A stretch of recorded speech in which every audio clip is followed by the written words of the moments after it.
Second. All right. What we want to do is just go over some of the footage that I, kind of put together so we could talk about it like we did the first two. One of the things I want to say before we look at this is Coach Prime today looks amazing. I don't know if y'all had a chance to watch the footage out of CU, whether it's from CU Football Media, which makes movies. Excellent, excellent footage. And we're gonna come back and talk about the bus in a little bit. But just the footage from Coach Prime, Wallow and Gilly were out there visiting today. We're gonna talk about that later. How great he looks. How great he looks. So he's definitely used to his new process, in turn of disposing liquids from the body. He's used to it. He seems comfortable. He's used to it. And he out there fussing at the team when they mess up. So he back at it. Basically, like it never happened. Back at it. So he definitely made the right decision with the surgery that he had. So let's just kind of get into it, everybody. Let's just get into it. Let me see. Make sure I want to see that y'all can hear me too. So let me know. All right.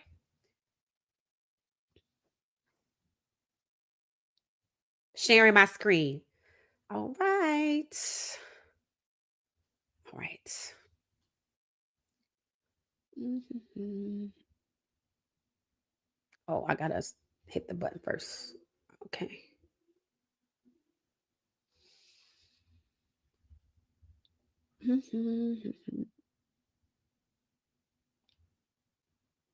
Okay, that's the first part. All right, this is the first part I wanted to see. All right, so we use the two different sources. Um, so just give me a second. All right.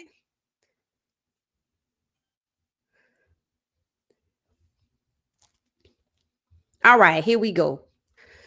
All right. Make sure we have some audio.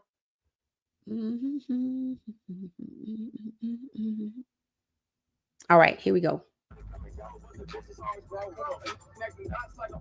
Make the fish are much more aggressive, much bigger, have like more bass, hybrid bass, and then rock meat, gill. Nice thing. Try to rod, I can catch a fish for you. So they're on their property. They have about 200 acres, Yes, sir. and Coach Prime is wanting to keep everybody together. Just to get a peek. So I like treasures. Oh wow, Put okay. cars, we actually put cars in that one right there. The big black. Went out there. It's a boat. Okay. So they just surveying their property. Not too So bad. he's to me, he's back more he's active faster than I thought he would be. I didn't think he would be active this fast.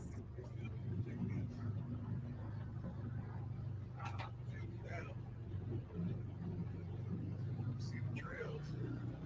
Wow, they own all of this property? 200 acres. That's a lot. You run up on something. Weird something. Home family. Athletic.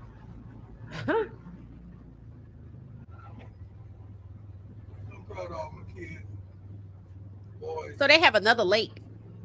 I know people make a big deal out of them. Oh, is that Bad the days. same lake, the one they call Lake Prime? Bad days. Yeah. That's the way my kids release. You see They that? decide. Would you rather them That's like a real body of water. pouring, or doing stupid things in Jeez. wherever that's not conducive to success, or pinning their thoughts and articulating I didn't know they all that. I'd rather them stay in the crib and do that. So they asked me, did I build a studio on Sac Ford? And I said, yeah. I'm trying to spot. It's a blessing. So I show you. They are definitely blessed. Definitely blessed. So as you can see, Coach Prime is out and about. He's more active than people probably thought he would be this early. I know I didn't expect it. Nor did I know that they own that kind of land. So okay, so they back at the house. So that tells me that that was actually Lake Prime. That's the one that we see them fishing on. I didn't know it was that expansive. So they're back at the house. So we're gonna go. He's fishing, so we're gonna check it out. I mean, he just seems to be now here. I think this was like May 19th, somewhere 20th, 10 days after surgery. So he's still small. But when you see him today at CU, he looks good. He's moving, no mobility restrictions. You know, I think we're gonna hear that some of the, you know, the catheter's been removed and things like that. So for people who have loved ones who may have to face this, and it could be any of us, it could be any of us. Coach Prime sharing his story pretty much shows us that, you know, it gets better. It looks scary. It did. I was like, I don't know if I could go through this. But seeing this, it looks scary. And I said that it seems like this surgery is common. And I'm like, you wouldn't think it would be common, you know, considering the lifestyle change. But it seems like that part of it might be temporary. And until you heal and get better, and maybe, you know, we're gonna hear more about it, but maybe that part of it is temporary, or you just make the adjustment. I mean, when you get older, to be honest with you, and this is not happening to him because he's older, but when you get older, to be honest with you, you know, your bladder, it changes, your bladder functionality changes anyway. And, you know, you can't be gone for 5 hours without finding somewhere to, you know, to relieve yourself. So, I mean, he just getting there prematurely, but also his life being spared. So let's check that out. Let's see. They're back at the house, I think.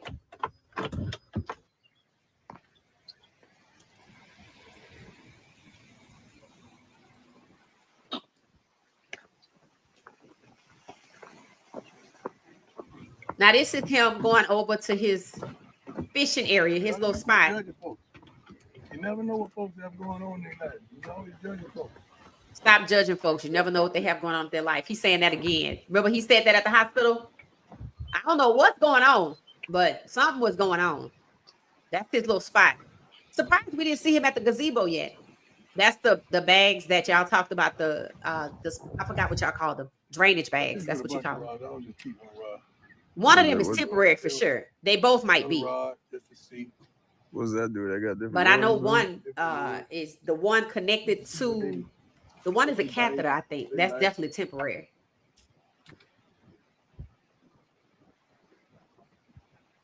Coach Prime will not let anything stop him. Oh, that's a beautiful scene. That's gorgeous with the sun setting. He out there doing his fishing. Look, he hung the little bag up. Coach Prime is truly transparent. He had nothing. He had a little place to hang that. That's crazy. I didn't even know about that. Hey. So I wonder if it's at this point people started coming to fish with him. Hey. Doing what he loves. Blessed to be able to do it again. Look at that. Look at how this, I didn't know the lake went that far back. This man is blessed. He has built a home, a resort for his family.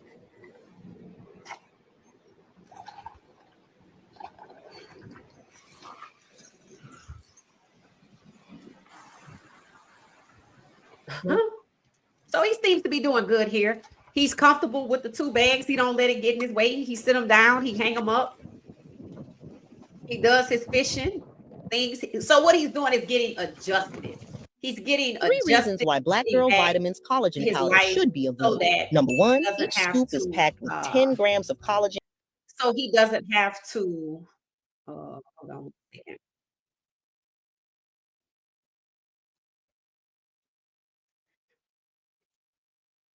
So he doesn't have to give up his life totally, right? One of the things we said was that he made a sacrifice. He sacrificed his lifestyle, keeping the bladder he had intact. He made himself available for his children. You know, the program, rather than for 3 years, going back and forth for 3 years for treatment for 3 years. That changes what you can do. It does change. If you want to go on vacation, how long can you be gone? So he didn't want to disrupt his life that way. He didn't want to disrupt the program. He didn't want to disrupt his time with his children. So it was smart. It was smart for him to do that. And as we could see, around May 19th, he was already back on track. Okay, we got another clip from a different source. This is from DeAndrea's page, I think, or that was from DeAndrea's page, or this is. And Snow's mom, y'all said he was walking. So I checked out her page and she posted it, the video we talked about earlier with Lauren telling her that her father has had bladder cancer at the time. And apparently none of them knew until after everything was done. So we're going to go ahead and look into that one. That's the one that I focused on earlier today because I was listening to Lauren. I'm like, she needs to go to medical school. Somebody said she just need to go to medical school. She is knowledgeable and well-versed. So let's take a look. Let's see when we get here. All right.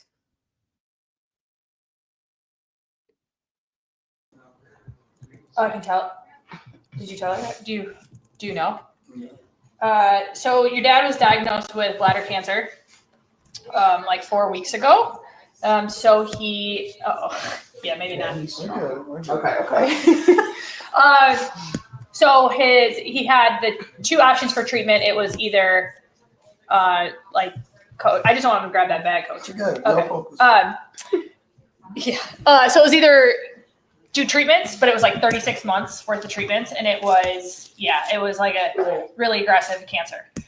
It wasn't chemo though. It was like, we call it like the cousin of chemo type of thing. Mm-hmm. So it was either that for 36 months, and it was a 50% chance that the cancer came back, or a 10% chance that it got into the muscle of the bladder. And as soon as it gets in the muscle, it's like the bladder has to come out. Yeah.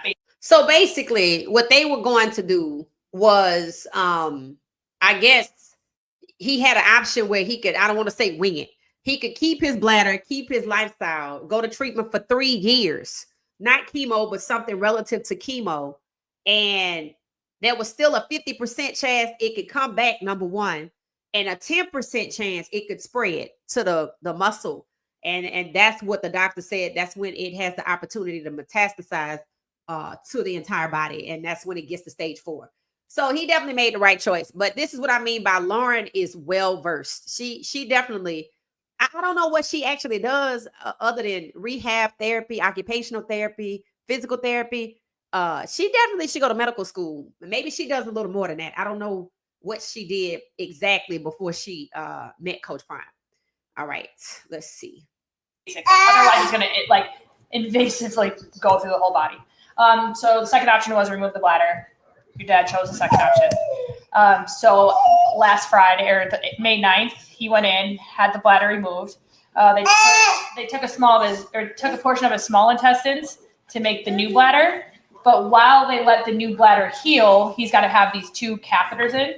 So one is a direct input right into his kidneys, which is this one. This is why this one fills up so fast, and this is the one we have to drain most often. Mm-hmm. And then this one is straight into his urethra and into the new bladder. But this one didn't have anything coming out at first, but now stuff starting to come out because they have to let it actually heal. Mm-hmm. That's why we have a direct input bag and then just this bag to catch any remains. But actually, this is a really good sign that we're getting stuff into this, because that means that new bladder is healing. Mm-hmm. And that it's starting to kind of switch over to it, because this one doesn't get near this. I mean, this is not nearly as full. It was getting up to here 3-4 times a day. So that's it. So what's that, pee? Blood, yeah, straight urine. So this is coming straight from his kidneys right now. He's got 2. So both of those bags of catheters, just one to the kidneys and one to the urethra. Okay, see, this is what I mean. Lauren is well versed. I'm learning from this. This is exactly why I said this one is going to be educational. So both of these bags are temporary. One is to the new bladder, and like she said, nothing was coming out at first, and now it is. That means he's good. There's no infection. The bladder is working as expected. If you don't know, the bladder was created from his own intestines, which is supposed to be more adaptable, and that's probably another reason he's healing so fast, because the cells are from his own body and not something that's foreign.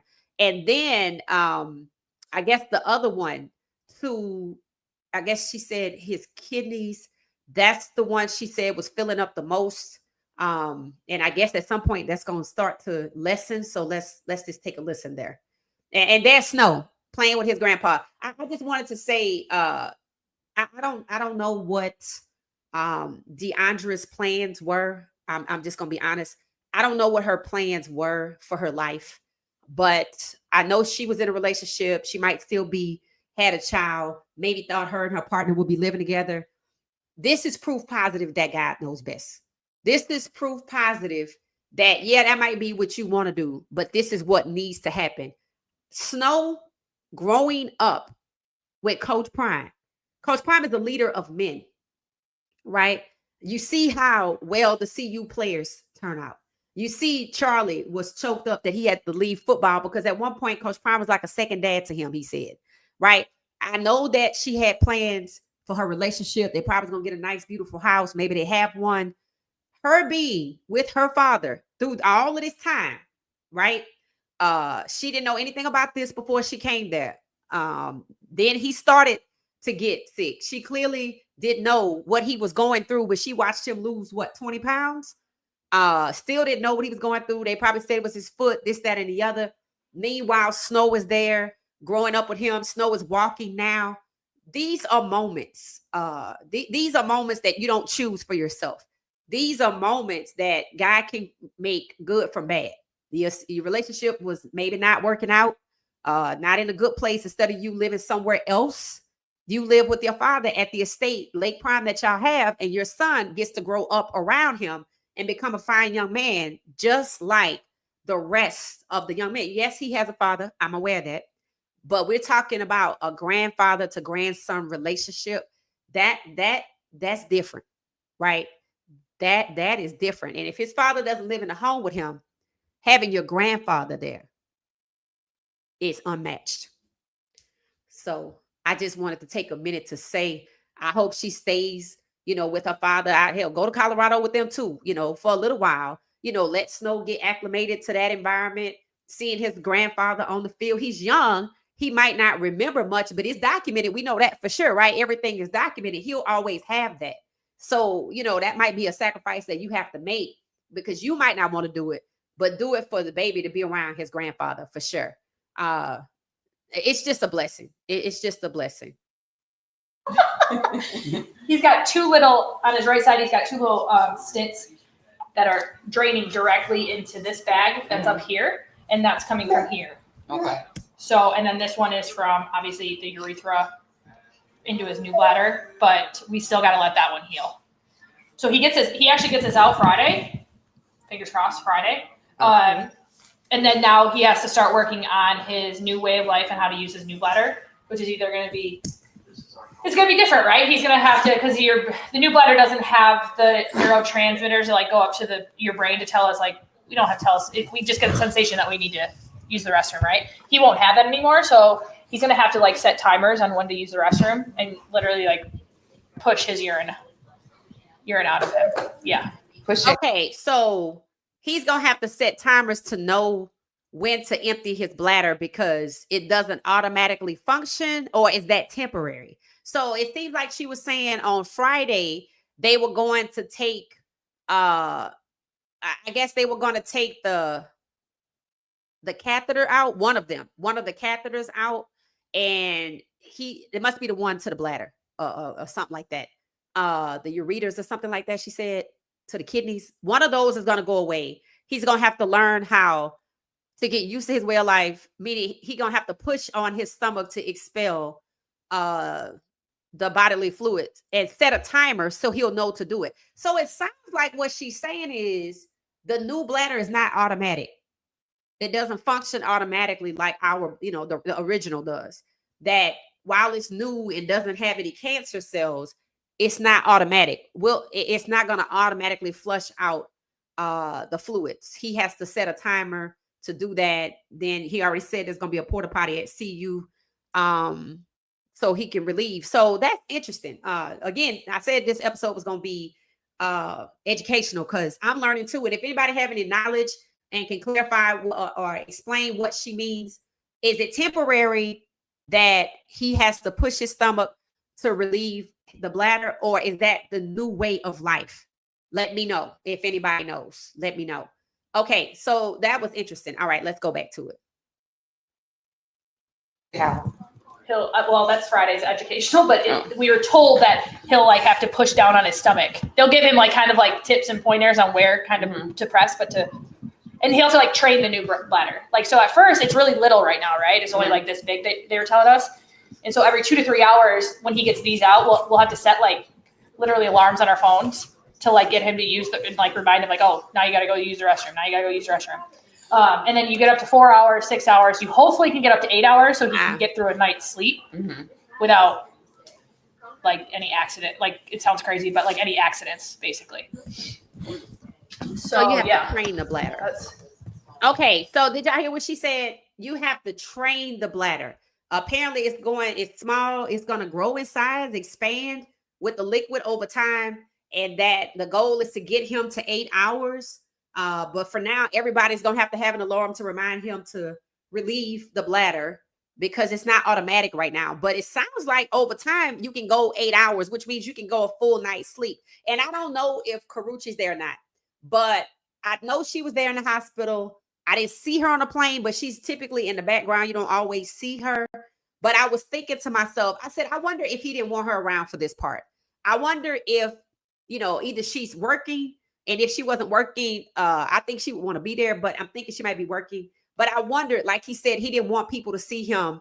At one point, after the surgery, 180 pounds soaking wet. He didn't want, he had these bags with him. He's out there fishing. At one point, he didn't want that. He didn't want that. Just like, Shedeur didn't want him to come out there because I'm not where I want to be. I was wondering if she's not there, because she could be. Did he not want her there for this part? Because as you can see, it changes the perspective, right? And maybe he don't want her to see that. Y'all let me know your thoughts about that. She could be in the background though. But if she's not working, I'm thinking he didn't want her to see that. That's why she was in the hospital and you don't see her right now. That's what I'm thinking. Because he said it. He had accidents like he and Snowboat were having accidents, right? So what Lauren's saying that he could potentially get to 8 hours, that's the goal. Maybe once he gets to a point where he's used to the bladder, he can sleep for 8 hours. There are no accidents. Then maybe he'll get comfortable going with his relationship, with that whole situation, the sleeping together and stuff like that. But again, this happens to people when they're older too. So I know it happened to him prematurely because of cancer, but it happens to people prematurely. So it is something to, a reminder, things happen. So let me know whatever y'all think. So, all right. I'm looking at DeAndre's face. He's kind of been keeping from all y'all for the last 4 weeks. Except for my good old. Yeah, except for good old. Look at him. He didn't want to do treatments because the only thing that was in his head was all y'all. And he said, just get this. His straight response to the doctor was like, get this out of me for my kids. No, buddy. No.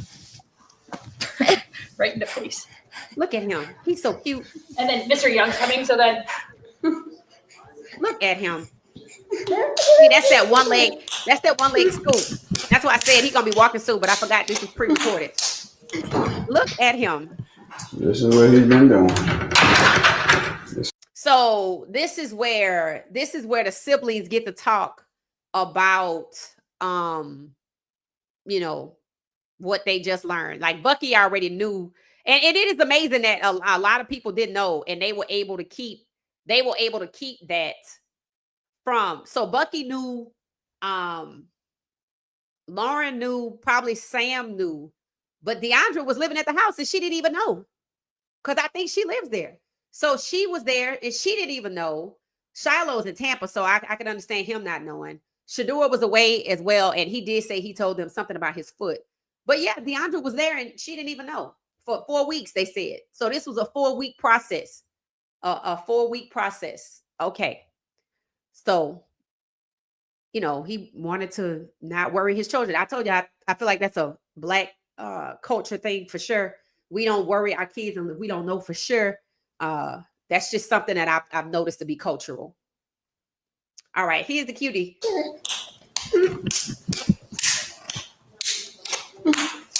He's so cute. This is what he's been doing. This is what I've been doing in Colorado. Do you ever clean it out? No. So Lauren's here doing. It's gonna be something. So Lauren's there every day. But at least like the catheters come out and he'll be able, to live a normal life. I wasn't gonna. Can you cut it while I say the other part? Oh wow. So she said, "Can you cut it while I say the other part?" So okay, that was it. That was it. Coach Prime. That was part of the healing process. 4 weeks. It went from May 9th to 4 weeks from that, maybe June 9th. I don't know. And I noticed that Bucky said that's what was happening in Colorado because that's where he had the surgery, right? That's where he actually had the surgery. So he's healing pretty good. If you see Coach Prime today, and I want to come back and talk about the Buffs tonight, it's 12:03, so y'all gonna have to give me like 20 minutes. And if some of y'all gotta, catch the replay tomorrow, I understand. We got the West Coasters up, we got the third shifters. So I'm gonna go one more again so we could talk about the Buffs because it's great stuff to talk about. And Coach Prime looks good. He looks good. And I forgot that this was pre-recorded. I'm thinking I'm looking at this now, but no. And when you see him, it's like night and day. It's like he was little right there. And it seems like after the surgery, during the recovery process, finding out Shedeur's good, coming out of post-op asking about Travis, Jimmy, Shedeur, Shiloh, finding out they all doing good, after the draft. It just seems like everything is starting to click. The bladder's doing well. He's adjusting well. He's comfortable with the bags. They're coming out. They look like they're gone now. At CU, I don't think he has anything, but if so, it's probably you can't see it. But it seems like they're both temporary. It seems like they're just both temporary. So I'm really proud of Coach Prime. I want to say thank you to Coach Prime for sharing this because it's actually educational. And I believe that when you learn somebody else's story, it's a takeaway for you, right? This could happen to anybody. This could happen due to age, whether it's cancer, it could be a woman, it could be a man. This was very eye-opening. I didn't know the surgery was common, but it does seem to, if you make it through the painful part, if you make it through the drainage bags, you get to go on with your life. And that's what Coach Prime is doing. Wallow and Gilly were up at CU. A player, somebody who used to play at USC already came to visit Coach Prime. I said that the first game is going to be stacked with people. One person I want to see is Shady McCoy because he was on the facility and they canned his show. I'm hoping he comes back with a podcast. Don't forget, Coach Prime is supposed to be on the Asante Samuels podcast starting Thursdays. I'm thinking tomorrow's the first Thursday, and as well as he's doing, I'm looking out for that. Remember, I said I want them to go live, and then I'll just come on and we'll react to what they said, to have our community discussion. I'm interested to see what he's going to be talking about. We know last time he was on there, he let us know how he was doing. We see the medical journey. He'll probably touch on it a little bit, but I'm sure he'll have some thoughts on some other things. And I think a lot of people are going to be tuned in and want to see what he's going to be talking about. At some point, we're going to find out what he was referring to when he said a couple of times, stop judging people. You don't know what they're going through. Stop that mess. And remember, he was talking about that at the hospital, somebody going back to 85. So something transpired. Then he changed all of his phone numbers. Now, there's nothing about surgery that would make you change your phone numbers in his diagnosis. So something, he said somebody was trying to get at him. So something has transpired. So hopefully they can and take care of it. And whatever it is, he can move on past it. But you could tell he keep talking about it. So that meant that, it was on his mind. So let me see what y'all are saying. Did anyone else see the white coach shrug his shoulders, cross his arms, and turn his back on Shedeur Sanders doing the touchdown pass he threw today? There is the proof. No, I didn't see it. I didn't see it, but I think I don't pay them no mind. I think I was looking for a photo. Now, somebody posted a photo of Shedeur and it's okay if we end up talking about Shedeur. Like I said, when Coach Prime goes on Asante Samuel's podcast, he's gonna be talking about something other than his medical journey, especially if they're doing this every Thursday. They said they were just waiting on a time. So I saw a photo, and I don't know if it's still out there. I think I was on X. I move around a lot, so the photo was interesting. It was showing what appeared to be the owner standing on the field. And I know he was just out there, but the clothes didn't look the same. So I didn't know. This could have been OTAs.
Internet went out. Anyway, the internet went out. So I'm glad y'all are still there. All right. If the internet just go out, just wait. It was raining here early today. I live in a high rise. Things happen. So I don't even know what the hell I was saying. We were talking about Shedeur, and we were talking about how the picture that surfaced with the owner supposedly standing on the field with Shedeur, but it was like he wasn't talking to him or nothing. And Shedeur, was just standing there, and he had his helmet in his hand, and it was like the owner made no effort. So what the owner shared with us, if this photo is real, if I can get my hands on it, if somebody can Google it, it's not a good look for Cleveland. It actually affirms the tone in Cleveland, the toxicity towards Shedeur. It explains why he was uncomfortable early on. He couldn't be himself. It shows you why the media thought it was okay to pounce on him. And the owner said nothing and allowed this to happen to his franchise QB. It's a sad situation. If HR was a thing, that this would be a problem. I'm just gonna put it out there. Somebody had actually reached out to me about the EEOC and a complaint for Shedeur. And thank you for that. You know who you are.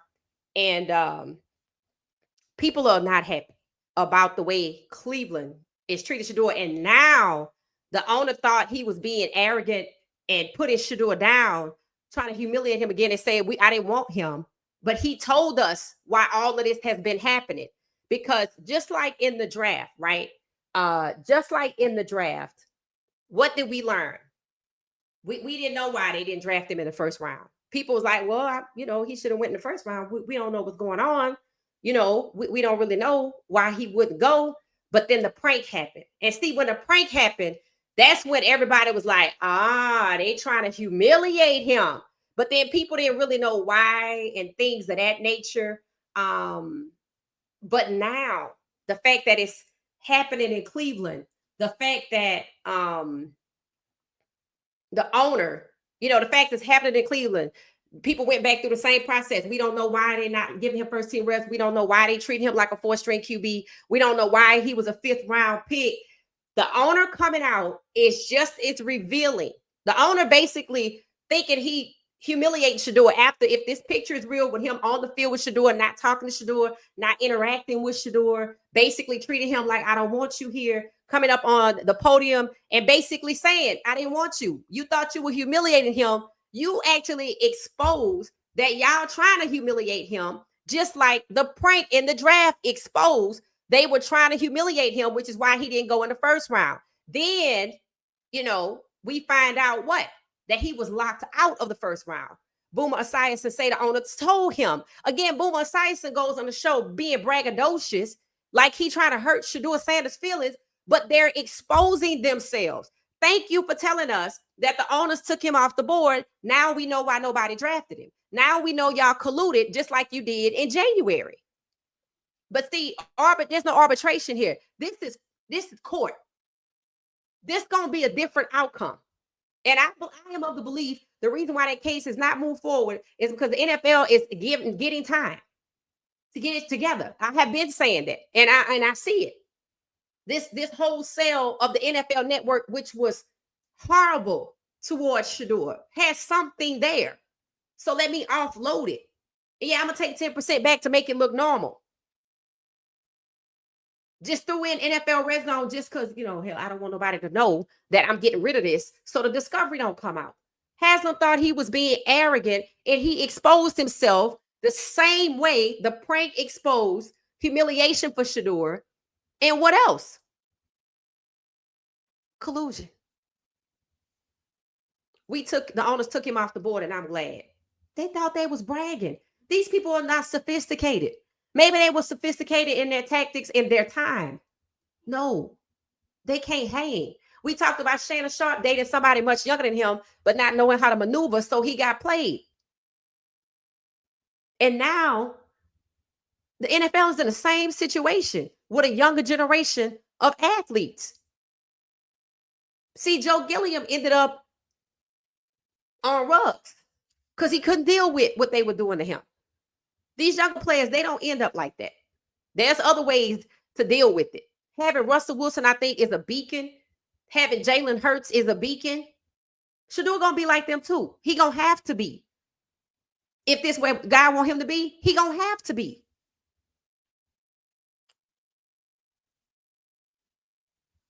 So if I could get the picture, and it's probably been scrubbed from the internet if it was real in the first place, because it's a bad look.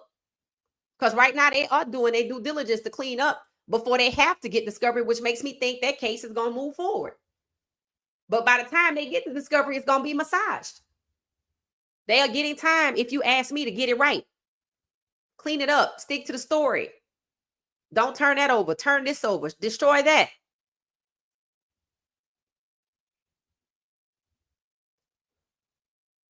Thank you, exposing the truth. I appreciate it.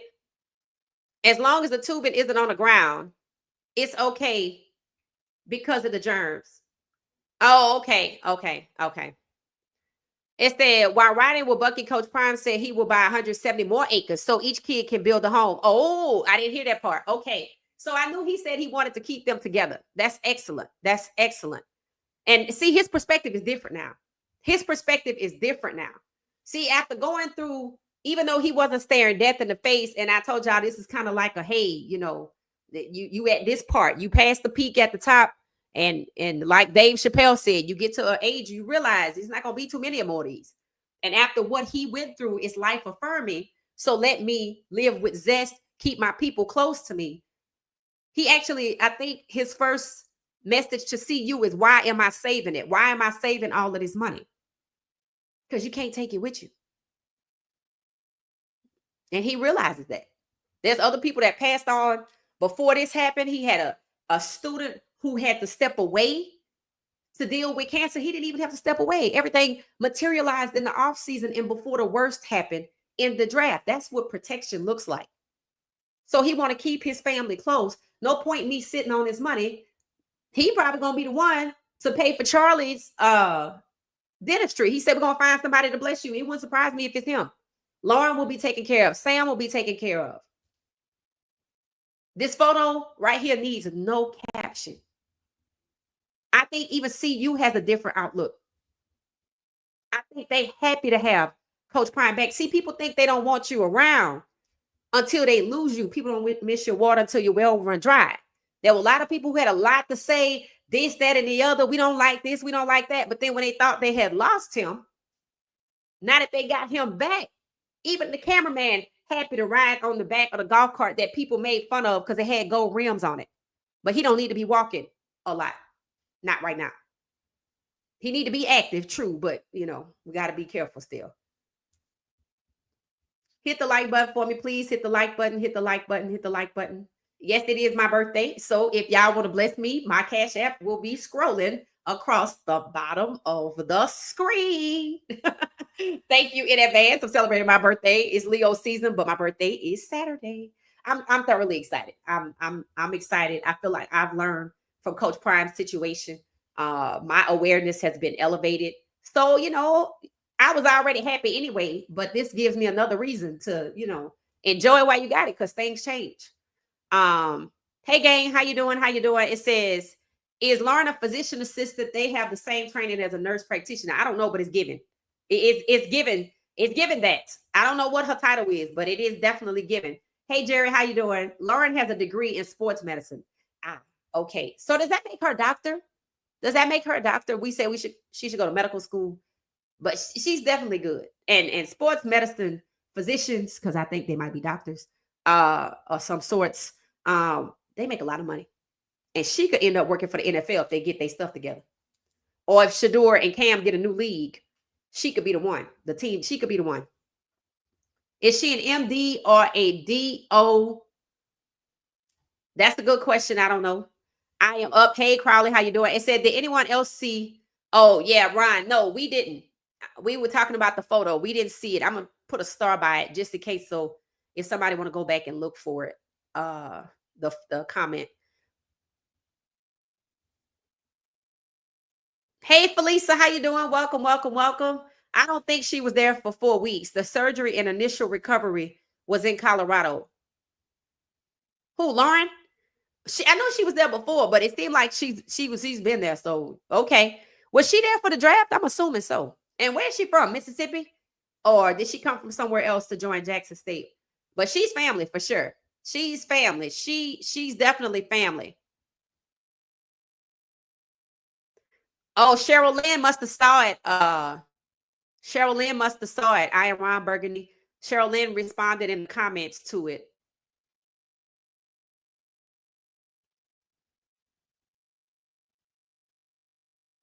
Somebody just sent me my own video. Salafi. Okay, he must have said something. Thank you. I don't think she was there 4 weeks. It said the white coach man Shedeur scored. Yeah, they don't want him to get better. Now remember, they knew he would outproduce his draft stock. Now he was a 5th round draft pick. They knew he wasn't going to be a 4th string pick long, which is why they intentionally held it back. The behavior is toxic. You're sabotaging him. You're sabotaging his career. You're not setting him up to fail, but you're holding him back. You haven't gotten to the part where you're going to set him up to fail yet. You created a fake competition so you could publicly humiliate him and every day hold him back. So we could all see, because nobody lets a 5th string QB compete for the first job. You're not ready. So why would I do that? But see, they said it. They said it. We know that he's going to outproduce his draft stock. They know that. So at one point, when you planning to exploit him for $4 million, but it don't seem like you want to do that, or is this an act? You got to look for that too. I feel like a trade is coming. Stay tuned. So-called fake friends. I would change my numbers too. He's probably cutting people off after what happened during the draft. Now, I would agree with that. And it could be Chris. Somebody said they thought it was Chris Carter.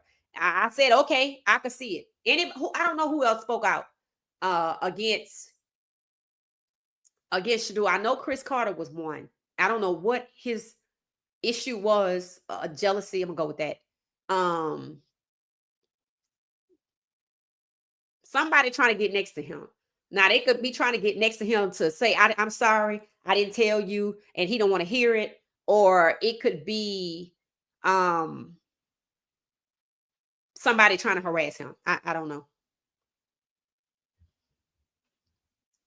I think it was a defensive coach, and he got upset because his defense didn't block or something, because Shedeur Sanders scored, forgot the ball or something.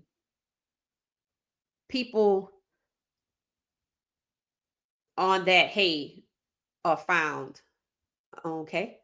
Yeah, I didn't see that. I don't know. Was that when he was working with the first team defense? I wish more high profile Black people would speak out. I remember how they spoke up about people criticizing Kobe after he passed. Yeah, some lady got fired speaking up behind that one. It's that all of these men want to do is play ball. They work to get to the pros. Most football players don't care about your color. Yeah, they just want a ball. That's really what it is. They really just want. That's Shedeur. They've been dreaming of this moment forever. And then I get here and this how you act. But they need to know. Oh, she's from Wisconsin. Okay, they need to know the reality. They need to know the reality. And I think it's about more than knowing and surviving. I think it's about starting your own. I think it's about these people are not going to let you do this in peace. They not going to celebrate you. They're going to hold you back every minute. They drafted you so you don't go start your own league. Start your own league. I'm telling you, that's why it's going to keep happening and keep happening. Look at Lamar Jackson. He been concluded against 3 times and he's still happy. Why he don't get with his compadres and they decide to start? I don't know. I don't know. It's got to be this younger generation, because see, the younger generation is different, right? Shedeur has been celebrating his whole life. Cam, envious for it, had to work for it, right? Had to work for it. Now they both are in a situation where they both being held back. So maybe they're going to see, bro, this ain't about your dad. They trying to hold us back. They don't want us. They want these other guys. They don't want us. And that's when you say, let's start our own league. That's what needs to happen. Cleveland, we have learned through this process, the Cleveland fans not going to do nothing. Some of them know a good quarterback. Some of them happy with a bad one because they own something, some type of time. The same thing that these owners are on. Some of them take great pleasure in what's happening. You have to remember that. But they don't know when they're being played either. Because trying to leave the city that, you know, you call home because they don't want to be around you, mean they don't like you either. They want to go be the focal point for all of Ohio, even though the Cincinnati Bengals over there. What does that say? And then they want to take the name too. I don't have no advice for them beyond. Y'all need to talk to Green Bay and figure out how to snatch that team back from that owner and make it owned by the public. But I don't know if they're going to do that either. I just don't get that ambition. She's an athletic trainer. Oh, okay. Antonio Brown. Oh. Antonio Brown. He is kind of different. They say he have CTE.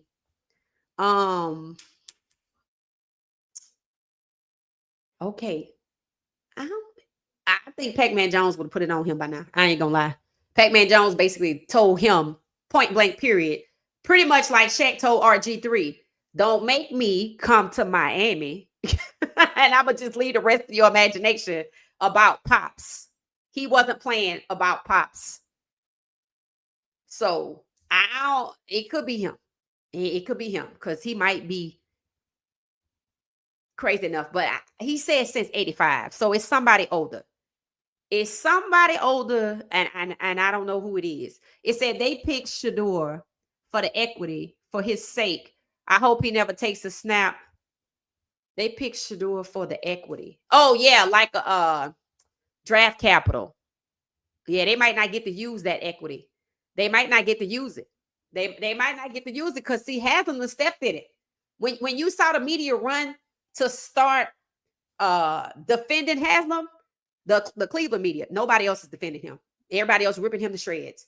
When you saw the Cleveland media running to defend Haslam, that was your confirmation that they got to clean this up. They got to clean this up. Because see, now I'm gonna tell you what's gonna happen. See, I told y'all a game of this was gonna start happening. So I'm done with Cleveland. They in my rearview mirror. I'm just checking to make sure Shedeur okay. people showing Shedeur love, basically telling people, give him messages, telling Bucky, go up there with your brother. We don't trust these people. He gonna be all right. He gonna be all right because they under a microscope now. The way they conduct business is under a microscope. The world is watching that cares to pay attention, and that's a lot of people. The voices grew from the ground with us. Riddick said it. Bloggers, podcasters talking about this. So he listened to what people had to say. He heard the interview. Once the interview came out, they gave them license to be bold with it. See, remember, I told y'all on ESPN's smaller channel, the guy said it was by design and he was being held back. He didn't say why. He just said it was by design. Then Haslam comes out, say what he have to say, and it just explodes. Now everybody knows the why. Everybody knows the why. So,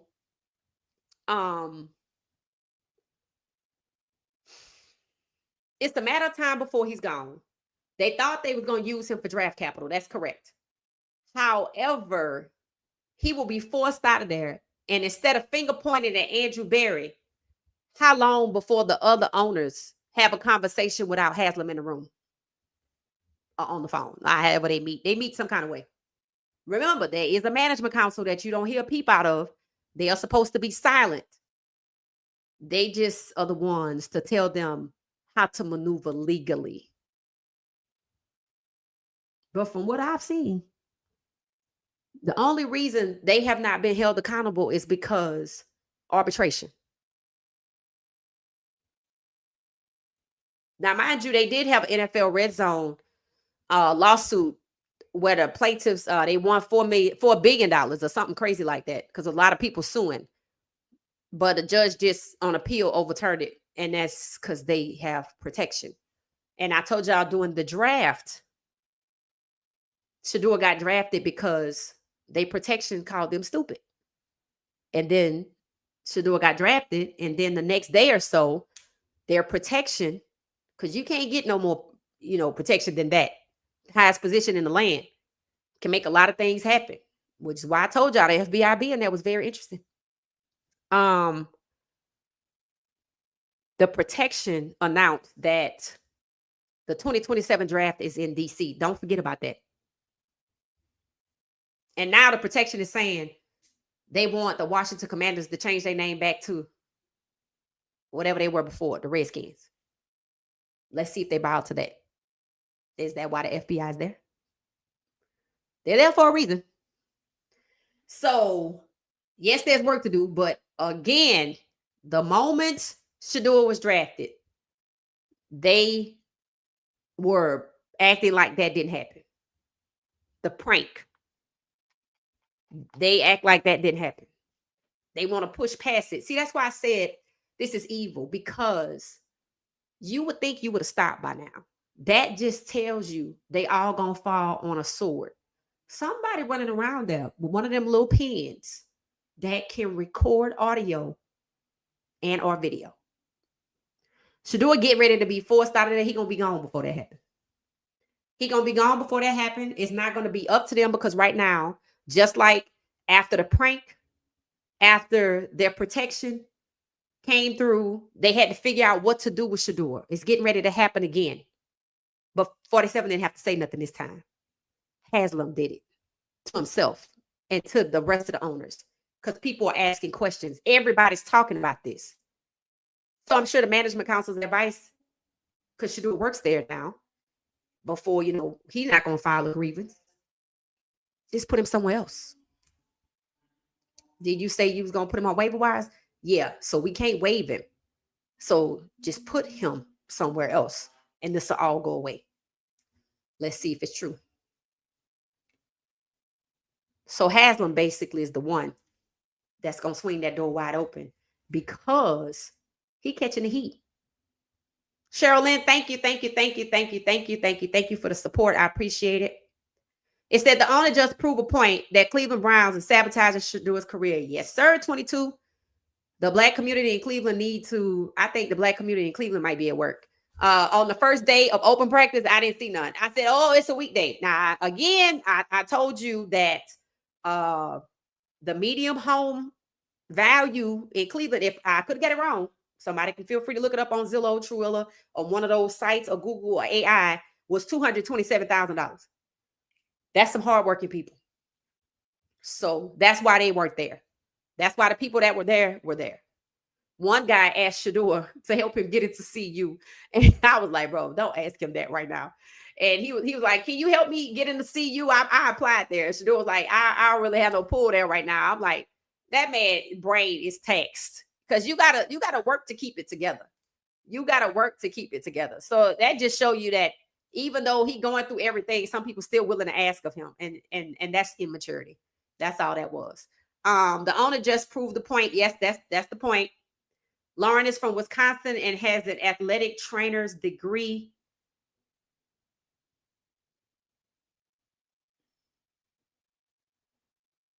An athletic trainer's degree.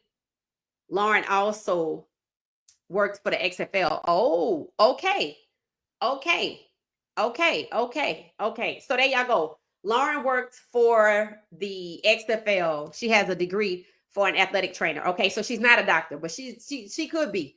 She could be one of the team physicians or something like that. She could actually probably get the degree in open sports medicine. She could do that. She's definitely somebody that could do it. Happy birthday. Thank you, Sherilyn. I appreciate the blessings. Thank you so much. Thank you. Lauren is a MS LATATC. She has a master's in health sciences. Also, she worked at IMG. Oh, the academy. Okay. All right. Okay. Yeah, she's definitely knowledgeable, and she's family. She's definitely family. They said the story is when she was at she asked Coach Prime for a recommendation when he was leaving Jackson State. And he said, for what? You coming with me? She's family, and she takes it seriously. She is family. I see Lauren around Coach Prime more than I see his own sister, because she's with his mom. But she's on his medical team. She makes sure he good. People said she was one of the people that realized something was wrong with his toes and had him to get checked out. They said Carucci was also a person that noticed that there was a discoloration with the toes, meaning the lack of oxygen, and had him to go back for a checkup. So the women in his life, these women love him, and his sister is holding down his mom. So I think that's awesome.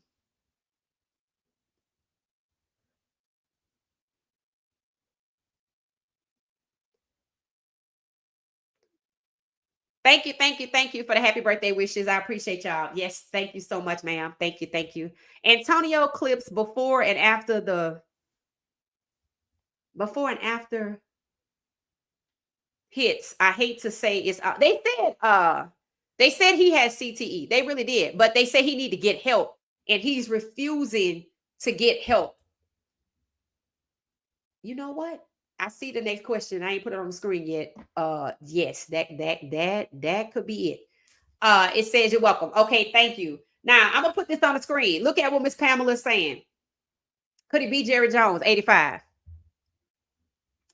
Let's see. I don't know if his relationship with Jerry Jones. He said from Florida State, which meant he was in a recruiting cycle, right? To the NFL. So he met somebody. He said to the Falcons. So no, Jerry Jones is Dallas. He said he didn't even mention Dallas. He said from the Falcons to San Francisco. He skipped. Was Dallas after San Francisco? Maybe so. I don't know if he said Dallas. Did y'all hear him say Dallas? He said from Florida State to the Falcons to San Francisco. He didn't mention any of the baseball teams. Somebody 85 like a family member. And he didn't have to cut them off because they said something. And somebody just came around that person and said something about Coach Prime, and the person he been knowing since 85 believed it, and it's a problem. So I don't know. I don't know 85 because he stays in Florida State. So Florida State is before the NFL. That's what that means. That means that go back to before the NFL. So I don't know. I don't know who he would know from Florida other than somebody also from Florida State. Maybe they went to Florida State together. I don't even know if I've ever heard them say that somebody came from his same school during the same time with him. So this could be a personal person, and I just don't know who it is. One thing I know about him, the people that have been around, like Coach Hart, they've been around for a long time, since Trinity Christian, right? Some people been around since Truth Academy. And there was an issue there where the person he had hired was not taking care of the money instead of exploiting things. And that gave Coach Prime a bad name in the community, in the business community. They was just looking for something to hold against him, and it messed that situation up.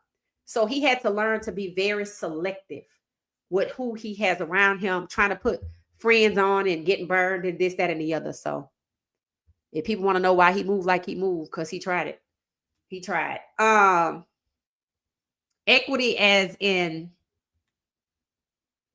extra value that you didn't. Oh, you mean like lightning in a bottle? Oh, okay, okay. So I thought you meant as in draft capital. Okay. So okay, I see what you're saying. I see what you're saying. You talking about lightning in the bottle. Yeah, you could do that. That's pimping him out. Basically, that's what he's saying. Getting him instead of reeling him in at 40, whatever Travis contract is, should have been Shedeur's. So whatever Travis makes, I gave it to Travis. Travis could have been drafted some other time. It didn't have to be Cleveland. Remember, Barry went to see you and had dinner with Travis, Shedeur, and Coach Prime. Coach Prime know what that dinner was about. Maybe that's where he parted ways with them and told him Travis was going there. But the point is, they gave Travis the same money. So whatever Travis makes is what Shedeur should make. They trying to split them up. See, the NFL wants to put Travis out front and center while they kicking Shedeur down. See, it would be different if Shedeur wasn't in the league. It would be different if Shedeur was over there doing what Shedeur does. No, they want you to talk about Travis. They don't want you to talk about Shedeur. Look, we got the unicorn, because that's what Travis nicknamed himself. They don't want you to go, oh, look, we got legendary and the unicorn. So I want to kick him down while I elevate him. And in order for that to happen, Travis got to act like he don't care about Shedeur. And then Shedeur got to be mad at Travis because they gave Travis Shedeur's money. They tried to divide them. They do this. They pit these guys, these black players, against each other all the time. Tua and Dylan Gabriel too. They just got to not fall for it. But unfortunately, some do, and then they learn. Oh, I'm a second-class citizen too. You just want to make him third. Oh, okay. But if he gonna be first, then I'm gonna be third. Yes. Yes. You get it. You get it. So yes, you're talking about lightning in a bottle. You're talking about getting Shedeur Sanders for next to nothing. The problem is you reeled him in already. So now, did you intentionally devalue him? See, the Giants did intentionally defame him so they could justify why they passing up on the best player coming out of college. He not good. He elite. This, that, and the other. All subjective stuff. Then the owners took what the Giants said and used it to take him off the board. I would say devalue, but it looked like he was going to fall all the way out the draft or to Mr. Irrelevant, to humiliate him, take him off the board. They parroted the same language entitled, pay attention, so did Andrew Berry. Nothing will be given. He just didn't use the word entitled, but it's the same thing. Andrew Berry is parroting the New York Giants after coming out and saying Shedeur is a good kid. That's why I said that interview is gold. There's nuggets there. Listen to what he is saying. Go back and look at the last podcast where we shared the video, or the one before that. That's not the first time I've shared that video. Listen to what he's saying. This tells you they were in on it. While the Giants were defaming him, trying to justify not getting him, Cleveland was over there reeling him in so he wouldn't notice what was happening. One of them was kicking him down while the other one was embracing him. Well, screw you. You don't want me? I'll go to the Browns. The Browns like, yeah, we got it. And then the owner that, well, you're going to come out on March 31st and say you took a big swing and miss with Deshaun, and that justifies cutting him from the rope. And then nobody will know where he's going. And it's true. Nobody really knew, including him, because moves were already being made. Geno Smith was being pushed out of Seattle to block Shedeur in Vegas. Shedeur knew he wasn't going to Vegas at one point, but he did think he was going to Pittsburgh or to New Orleans. Not a coincidence, the prankster had inside information about New Orleans, so they also might be involved. All of these are bottom feeder teams. All of these teams are bottom feeder teams. It's even discussed that Mary Cabot was pro Shedeur before the owner likely cut bait. I haven't had a chance to go back and listen to it yet, but the moment I get the date on those interviews where she was like, Shedeur should be our franchise QB, our number 2 QB, I promise you, we're going to line it right on up in the timeline and see how far or how close around before or after March 31st. After March 31st, somewhere around April 2nd, a lot of people were pivoting. But Andrew Berry still went back to see you. We weren't at the meetings. We don't know what he said. We know Coach Prime was there. Now we know why he went, to make sure it wasn't no foolishness. And clearly it was. Oh, well, my boss said we can't get you, but they're going to get Travis. Good luck to you. Shedeur, I'm sure you'll land somewhere, that's kind of thing. So no Vegas. They got Geno Smith. No Cleveland. They got Deshaun Watson, but they've been doing that since 2022, which further proves my point. So we got New Orleans. We got Pittsburgh. His last interview on camera that he talked about on camera was with Pittsburgh. They kept harassing him about it. He said it was great. He reminded me of my pops. I don't know the date that Aaron Rodgers said, if you draft Shedeur, don't worry about me. I know in the draft, Mike Tomlin said there were these phone calls and we had to listen to these phone calls. And when the other guy was still available, that's who we went with. So they were basically threatening Mike Tomlin, breathing around him on this call in the green room, just like they threatened Andrew Berry's job. When the owner publicly came out and said, you messed up with Deshaun, we ain't getting nobody else. That's what that message was. That's what Haslam was saying publicly. Why are you saying anything to us publicly? Why wouldn't you just tell your guy, hey, you got Deshaun, and that's a hot mess. So why we had to know about it? Because it was a stunt to publicly distance themselves from Shedeur, because they publicly attached themselves to Shedeur. One thing is clear. They're considering getting him as the number 2 player. So once Vegas is out because they got Geno, once Cleveland is out because the owner basically threatened the GM's job, if Andrew Berry were nice to Shedeur, I would think he actually drafted Shedeur to save him. But considering he was upset when he got him, considering he's condescending when he called him, considering he want to argue about speeding tickets when he know that what happened in the draft, he don't ask him how he doing or nothing. At some point, I'm waiting to see if his melanin is pulling a fast one on them. But I don't see it.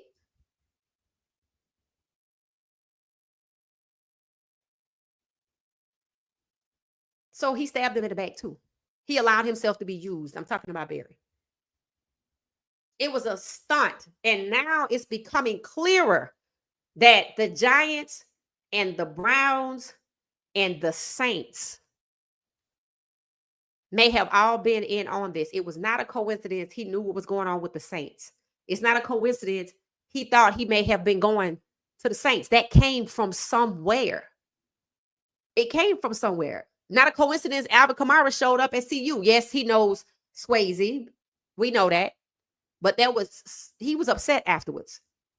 He was upset afterwards. Malik Neighbors was upset afterwards. So that meant people on the inside in New York and New Orleans thought that Shedeur was coming. I heard the fans in New York was upset. They thought they was getting Shedeur, because that's what the Giants, that's what was being discussed. People wasn't just assuming these things. Things were said. Things are documented. But they don't want to talk about that. It's easier for them just to kick Shedeur and hope he quit, and then it'll go away. Or kick him and he'll ask for a trade that he ain't going to get, but he just going to get some retaliation. I'm sure Deshaun Watson told him, don't ask for a trade. Just stick it out. And then if he do ask for a trade, his lawyer taught him well. Give him a reason to say no. But be ready to deal with the retaliation. That's why they didn't want him talking to that's why they didn't want him talking to Deshaun. So Goodell is just in the background. Yes, he's just okay. What people don't know is if you look at the league and the hierarchy and the power structure, Goodell is just up there. Okay, he just up there. Even though the NFL gave out Shedeur Sanders' phone number, defined in our NFL. Are you talking about the owners? See, the owners do everything possible to shield themselves from liability. That's why you have the management council. That's why I can throw them under the bus with the first collusion case with the arbitrators. I can collude with the NFL Players Association. See, they got to get everybody on their side. But see, this is a public external situation now. ESPN has no fear.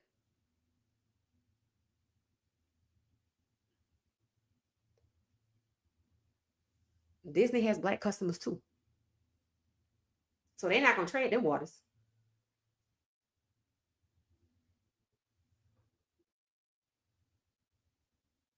It's coming together. That's why, what did I say earlier? The longer he's there, the more information is coming together. You can check off the box.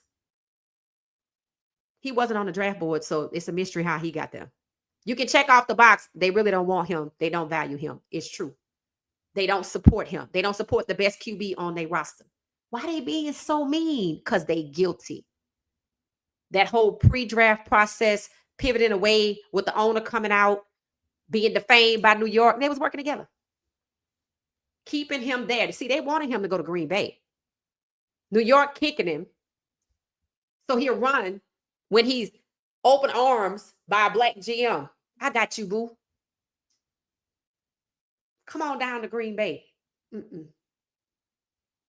Everybody's so glad he didn't go. They started draft day off by saying it's a good thing Shedeur didn't show up because they locked him out of the first round. I wonder when that happened. That was likely always the plan, which meant, come here, boo, I got you from a black GM was futile. So either they was playing Andrew Berry so he could play Shedeur and embarrassing Andrew Berry publicly. But the question is, why would Andrew Berry stay there and allow himself to get thrown under the bus with Shedeur? Because he allowed himself to get thrown under the bus with Deshaun Watson. I've done it once. I might as well do it again. I'm not emotionally attached to none of them. At what point does his heart feel convicted and see they using you against your own people and they don't even respect you and they're going to toss you under the bus? They still making them pins, Andrew Berry.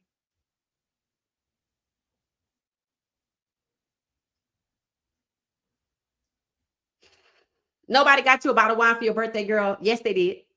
And some cake, too. Thank you. My birthday is Saturday, by the way. Jerry Jones is a part of the management team. I bet he is because he probably been an owner so long.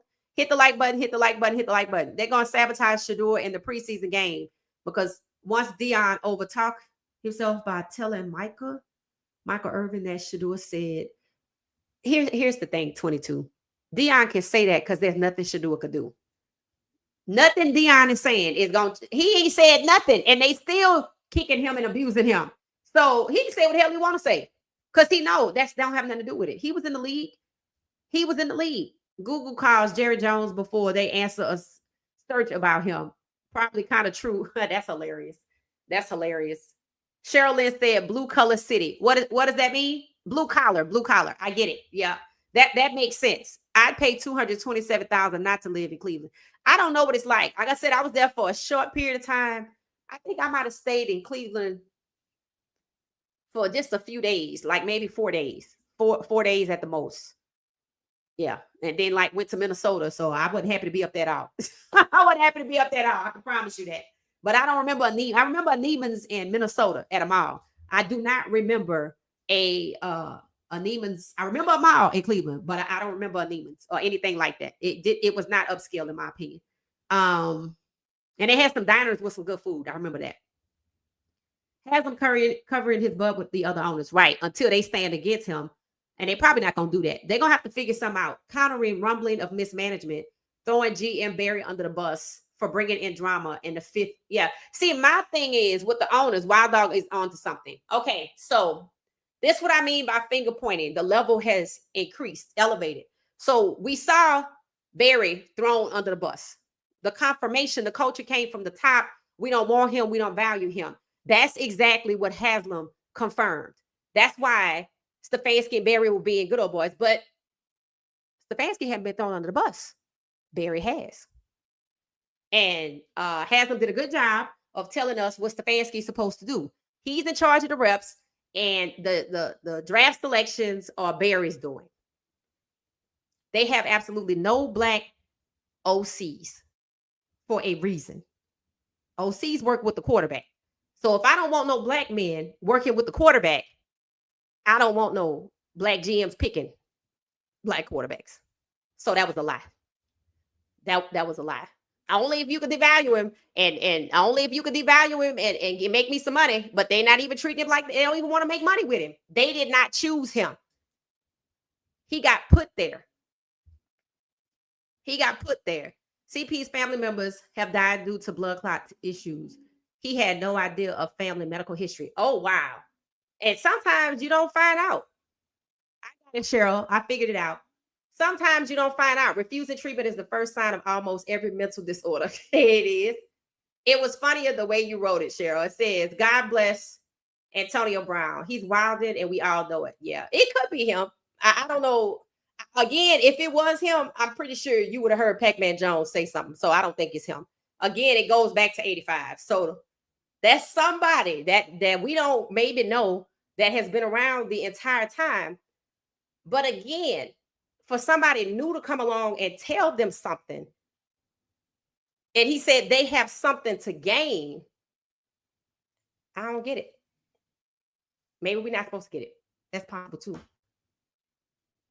I was avoiding the negative annotations of the word equity these days, but your point is good. Yeah, it's called lightning in the bottle. That's and you know, a lot of people were saying, oh, Haslam want to make money with him. No, he doesn't. The NFL, they want to make money with him. That was the whole point of 47 saying, are you stupid? You could make millions, if not billions, with him. They didn't care. That's how you know it's more important. 17 to 32 is very important. If I didn't let it happen in the draft, because they succeeded in the draft. They walked away stopping at Cam in the first round, inherent QB1, but then they made him compete too. So that means when you get to your career, it's going to get tougher. They trying to switch it up. They trying to do every goddamn thing they can to hold back these black elite QBs from QB1 so much, and at the same time not appear racist for doing it. But they not sophisticated where the internet is concerned. And they so arrogant, they speaking out themselves instead of the management council that they have or the other people that they have. They're willing to hide behind, Haslam want to hide behind Barry, but he throwing Barry under the bus. Well, you ain't making it hard for him because you throwing him under the bus, and he like, okay, I'm not appreciating this because you making me look stupid. Right, because that's what they think of people that look like you. That's why there's none of y'all other than you, the only cookie in the chip in the executive offices. I think the GM in Minnesota is African. Or maybe Haitian.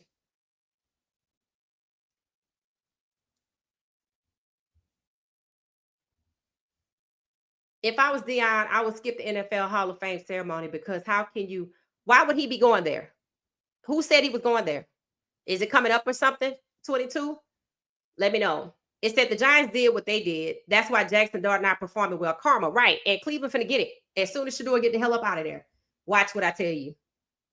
They already getting it. They being exposed.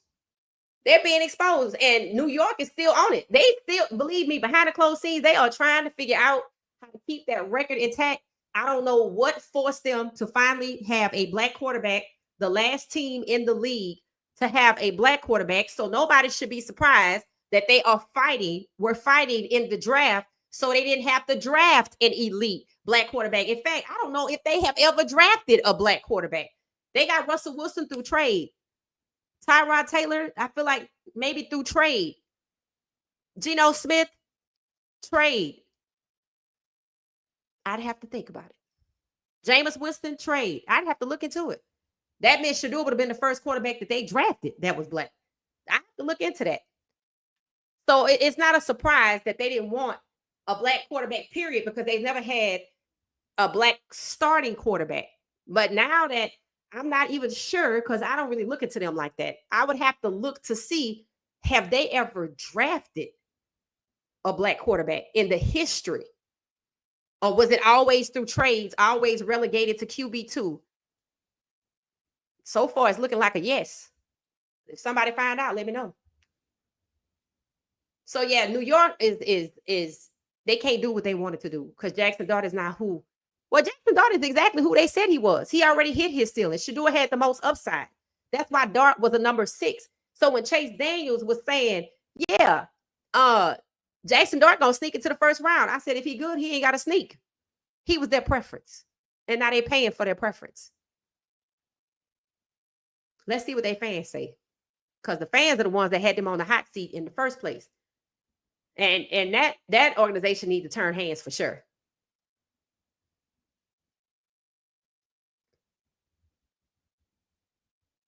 If you believe Haslam, then GM Barry stuck his neck out for Shedeur. I don't think so, because Shedeur wasn't on the board.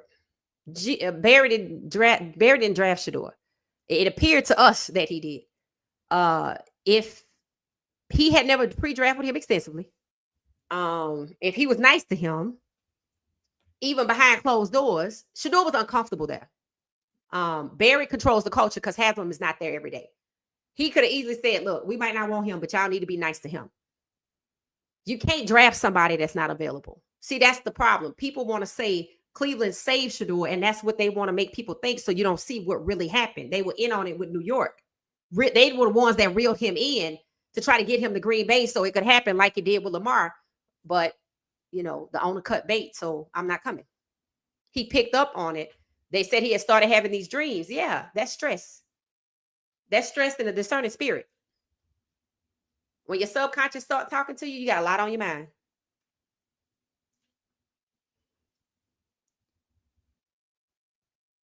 Dallas was after San Francisco. Okay. All right. Okay. After.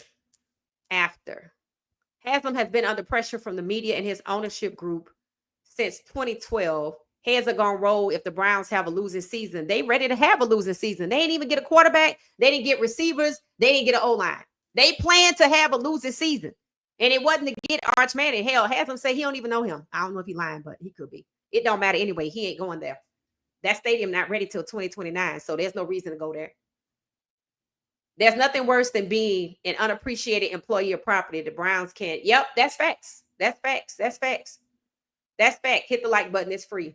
I don't think they've ever drafted a black QB. Then there you go. Now you see why they was ducking Shedeur like that. He wasn't going to be their first. Plus, they don't want to lock in nobody for 4 years when Arch going to be out at least in 3.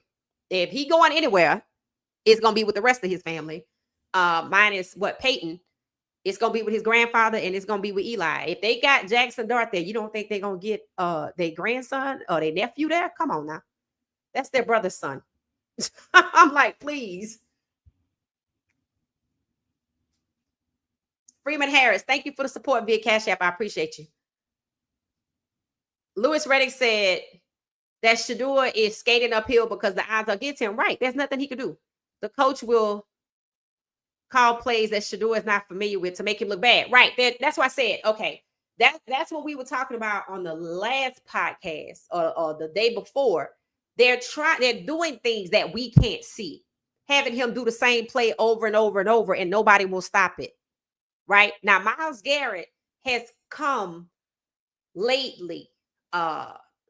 People notice that when Shedeur was working out with the 4-string center with the missnaps, which I don't think is unless he got a nervous problem and he see what's going on and he's scared. I don't think it's an accident. I don't think the 4-string center probably might not even make the team. If so, that might be how he make the team. When Shedeur was working out with the 4-string center after the missnaps, and he said, if you look me in my eye and tell me you're doing your best, then hey, I just got to believe you because I'm doing my best. You're going to make mistakes. I'm going to make mistakes. That's the healthy attitude. I'm not going to argue with you out here. I'm not going to spend my time and my mental energy trying to figure out if you're trying to set me up. I have been here before. So if you say that you're doing your best, then that's what it is. So we're going to stay here lately. We're going to stay here after work and we're going to work it out. And then here comes Myles Garrett. People saw that and I think they were like, oh. I noticed they trying to make Myles again, pitting a black person against a black person. What did Andrew Berry say? The quarterback is the most important person on the team, but you want Myles Garrett to be that guy. So you're going to pit black Myles Garrett against black Shedeur Sanders. Shedeur needs to get the hell out of Cleveland. They're doing things that we can't see. They're going to get desperate. They're going to get desperate. It was desperation that likely got Tyrod Taylor poked in the lung doing a routine injection for pain. They also said Tyrod Taylor's his ribs were broken when he was with the Giants. Some tell me they didn't draft him. Didn't somebody just say they have never drafted a black QB? I don't think they've ever drafted a black QB. There you go.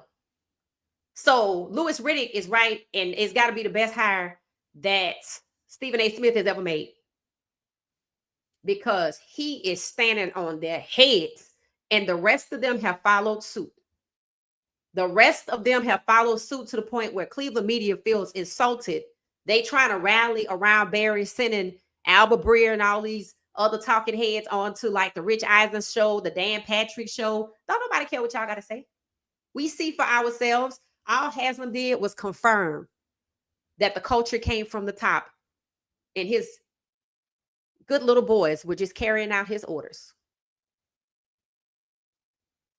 As for the relationship with Pat Schumer and Stefanski, something's not right there. The relationship is Stefanski worked for Schumer and was in Minnesota. And then after he left Minnesota, Stefanski tried to get Schumer a job in New York. No, Schumer tried to get Stefanski a job in New York, but the Giants blocked the interview. They didn't want Stefanski. But it tells you the professional relationship is Schumer is the guy up here and Stefanski is the guy here, and he gets him in. He's the one that gets Stefanski everywhere. Stefanski running the same offense as Schumer, even though Colorado didn't have much of a running game. They say Stefanski wants to go with a run-heavy game, which again would keep Shedeur from shining. They don't want him throwing these long bombs. Just get rid of the ball. Just get rid of the ball. Stop drifting backwards out the pocket. They're trying to break his skill set. They're trying to dumb him down so he doesn't shine. It's all about suppressing his talent. It's all about keeping him from the media, doing OTAs, not having first team reps so we don't see him shine. The players have already said, there are players that have reportedly said, we want to run with him. I don't know how true that is, but supposedly 2 players have said it. I don't believe it though. These guys scared to breathe, and that's exactly what the NFL wants them. Myles Garrett is the only one. He walked up voluntarily to help with Shedeur. So when Shedeur was talking to Myles Garrett, and I told y'all I didn't understand their conversation, when he was like, hey, baby, what's up? And Shedeur was like, something about doing some reps or something. He said, oh, okay. He said, you want me to rush? I didn't know what he meant. He meant pass rush. I'm like, oh, okay. So I don't know if that happened before they stayed late and Myles Garrett came over to help, but somebody was mic'd up or somebody's camera has damn good audio that they picked it up from across the field. Whenever Shedeur is talking to any veterans, they are looking at these veterans. But Myles Garrett is like, you ain't gonna do nothing to me. And he's right. Where's Njoku? When was the last time you saw him talking to Shedeur? Hopefully recently, because it should be Njoku and Harold Fanning Jr., the guys he connecting with, but they haven't let him do that yet. They already know he's going to be good. Remember, he's going to outproduce his draft stock. They know this. They intentionally holding him back, and Haslam told you why. They didn't want him. He wasn't available. They didn't draft him. So the mystery continues. Well, how the hell did you get him? And why? That's the mystery. That's the part we have yet to solve. And Shedeur probably going to be there till we solve it. And it's probably going to come sooner than you realize. Is Schumer a snake at CU? I didn't think so. I don't think Schumer spoke well as Shedeur. No, he said something. People said there was a press conference. And he said something about Shedeur was comparable to Daniel Jones. I'm like, what?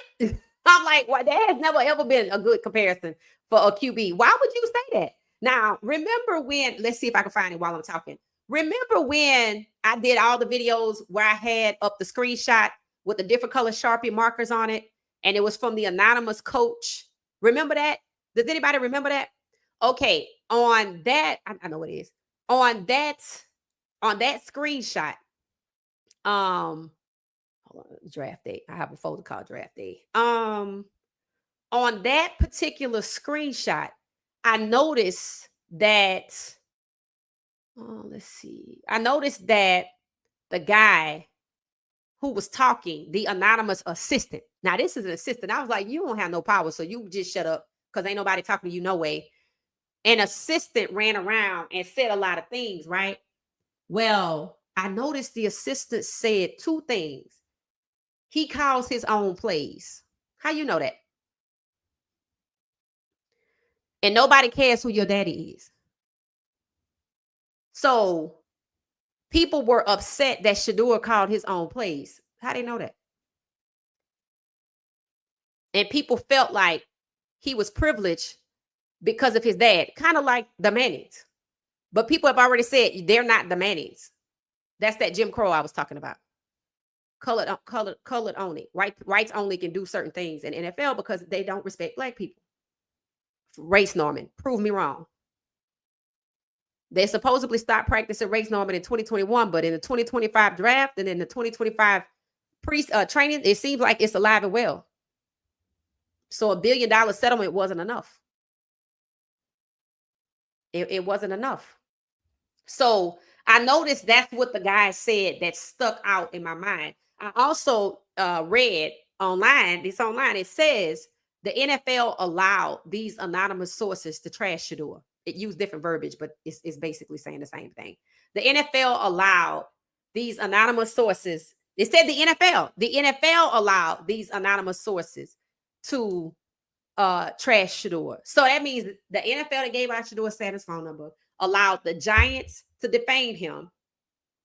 Who remembers me saying, it was reported today that the Browns draft strategy has been approved. Adam Schefter reported that.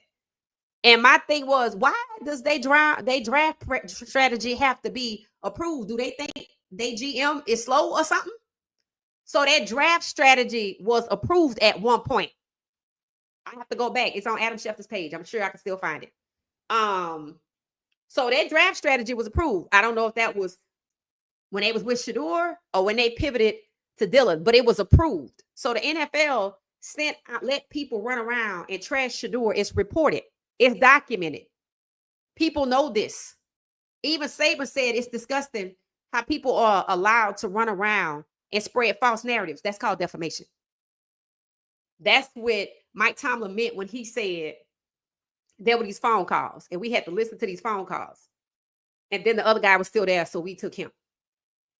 There were people, owners, players like Aaron Rodgers and others, blocking Shedeur, coaches, Pete Carroll, taking Geno Smith with a 3rd round pick, taking Cam Miller from North Dakota State, not Shedeur Sanders, 1st overall pick from Colorado. Best QB in the draft. Most NFL-ready QB in the draft. It's going to be one hell of an interesting season. A lot of people were to block Shedeur. A lot. Some just because that's what they saw other people doing. And they was jealous, so they just joined in. But the most egregious came from the NFL itself, which is why nobody can draft Shedeur. And when I say the NFL, I mean the owners. Because Roger Goodell didn't take him off the board. The owners did. So when you say the NFL, that's who you're talking about. But the power structure is the league. The league is supposed to be a nonprofit. So if you sue it, I don't know what you're going to get. That's why the owners are shielded by GMs and the management council. So you can't get to them. But that usually works for arbitration. We're going to see what happens in a court of law. Because everything is playing out publicly. Most of these things, like their NFL red zone case, that played out privately. It says CP's grandson Snow looks like he was born for speed already. People saying he need to get him on the track. Was that you, Wild Dog? I think so.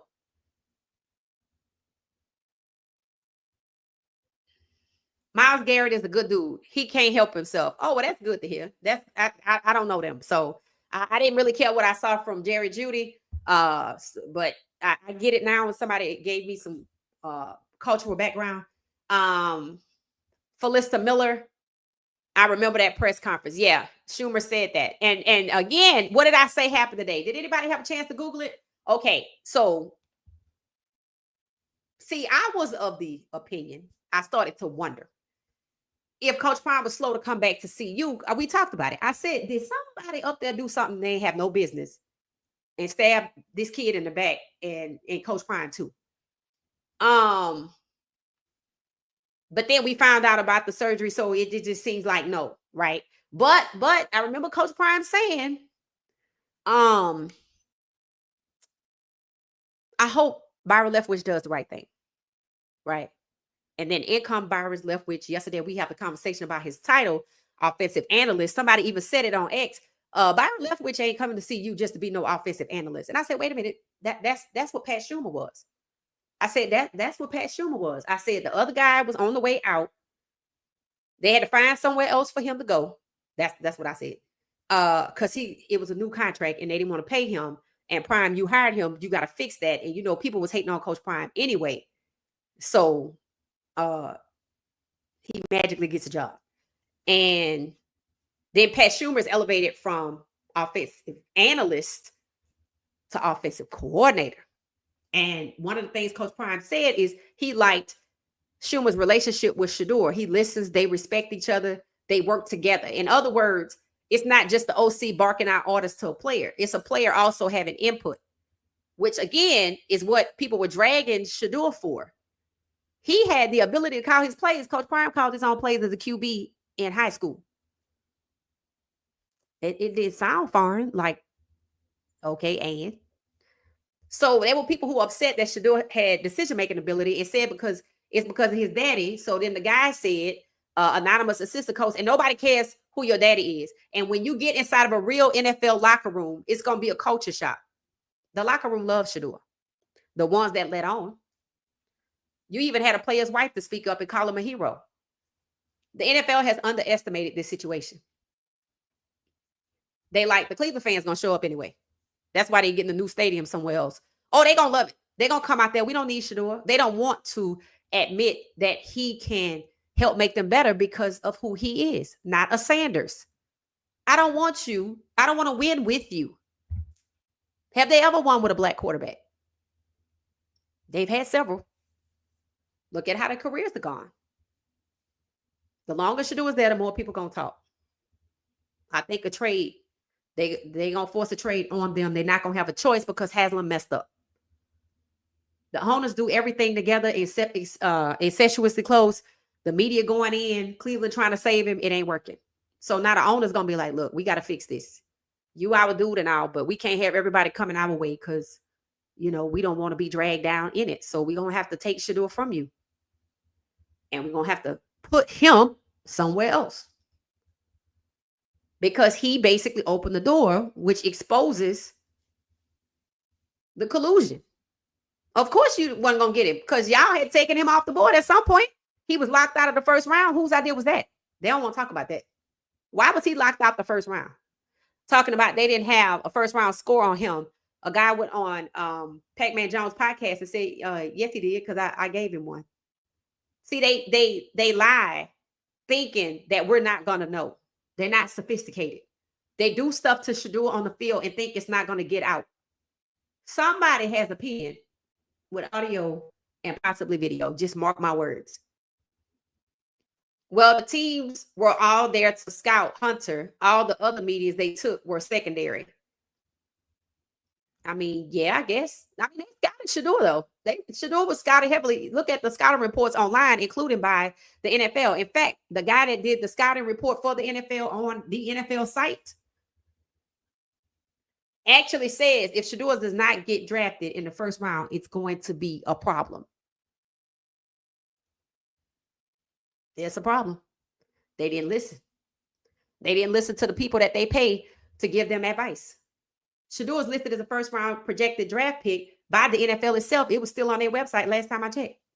Shedeur's coach would ask him sometimes, what does he see? Right. Because I remember Travis Hunter saying, what? Travis Hunter said it. The DC will ask them, what do you see? Because he said it, because y'all are out there. What do y'all see? I saw a good relationship on the sideline. I saw Shedeur, Travis, all of them huddle around. Pat Schumer, I don't know, maybe I saw the wide receiver coach? I know I remember Shermer trying to calm Shedeur and Travis down because Travis wasn't catching the ball. They was looking at the little iPad, something Shedeur does every day after practice. It seemed good to me. It seemed good to me, but they feel like they need to break him. They feel like they need to break him as an individual. They don't want to win with him because he's black, and they would have to break him first. Maybe he need a white girlfriend. Maybe if he get a white girlfriend, they gonna be okay. Y'all think I'm playing? I'm not. You think it will be a problem? It's not, because I can control you through her. Did anybody remember one of the first outings they had on the property as rookies? A white young lady came out the building and put in front of Shedeur something to eat, some gummy bears, and asked him, how's your intuition? This is a game to see how your intuition is. Then they did that little puppeteer thing. You see it yet? You don't see it yet? Okay. So maybe if you get a white girlfriend and he turns against his community and stops doing community service, caring about the kids, F them people, maybe if he become Barry, Jay Norvell, then maybe. But see, right now, he got his hair in stitch braids. He loves his community. I can't kick him because I can't do to him what I did to Deshaun Kaiser. I can't hold him back. I can't control him. He's not Andrew Berry. He likes black women. His father's Coach Prime. He gonna know if we do something to him. And something they didn't factor in. He has 3 million fans and followers. So I'm gonna need to get you out of here because you're gonna expose everything that's going on around here. Facts. Another reason they gonna trade him. Yes, they were gonna use him for draft capital. Yes, they was gonna make him sit there and be humiliated. Because trust me, when Y'all Stupid came out and the prank came out, they had to figure out what to do. Then they came up with a solution. He wasn't available. Have Barry trade up and get him. But that did not come from Barry. He was told what to do. So he's lying. He's not saving him from anything because he's kicking on him. He's part of making him uncomfortable. At one point, I was wondering if Stefanski was making him comfortable, but he did a total 360. When Stefanski came out and said good things about Shedeur, raised by a great dad, then he had to go right back before that on Demon Time. He was one way, flipped, was nice, then he went right back to it. They have their marching orders, just like they got him in the draft. And the owner made the decisions just like he made them in the draft or pre-draft. I would sell my left leg to have the football knowledge that flew around the Sanders household on an average Tuesday. Yeah, because I can't imagine. The Browns are letting their media do the same. Yeah, exactly. The Browns are letting the media beat up on Shedeur because that's what they want. See, the team itself can only do things that people can't see. That's not going to get out because they have the trust of everybody around them. Remember the loyalty clause in the contract? Remember that? So, we could all but hang you up out here with a noose and ain't nobody going to say nothing but maybe Myles Garrett because they got the rest of them right where they want them. A player's wife had to come out and say Shedeur was a hero after Garden Valley. Not the player, his wife. It's like a cult. So, yeah, the Browns are letting the media beat up on Shedeur on their behalf. What I don't understand is why would Schumer compare Shedeur to Daniel Jones? Again, we have a new offensive analyst, and I think Bert Bordelon, I could be wrong, is now an offensive something coordinator. Maybe it was offensive tackle coordinator. That don't make sense. offensive talent coordinator. That don't make sense. It sounds like we got two new people with offensive in their title. One is an analyst that Schumer started out to be, and one is a coordinator with something in the middle with offensive first, which is similar to Pat Schumer. Pat Schumer comparing Shedeur to Daniel Jones is obscene. Because that's not even, I don't even know how you come up with that.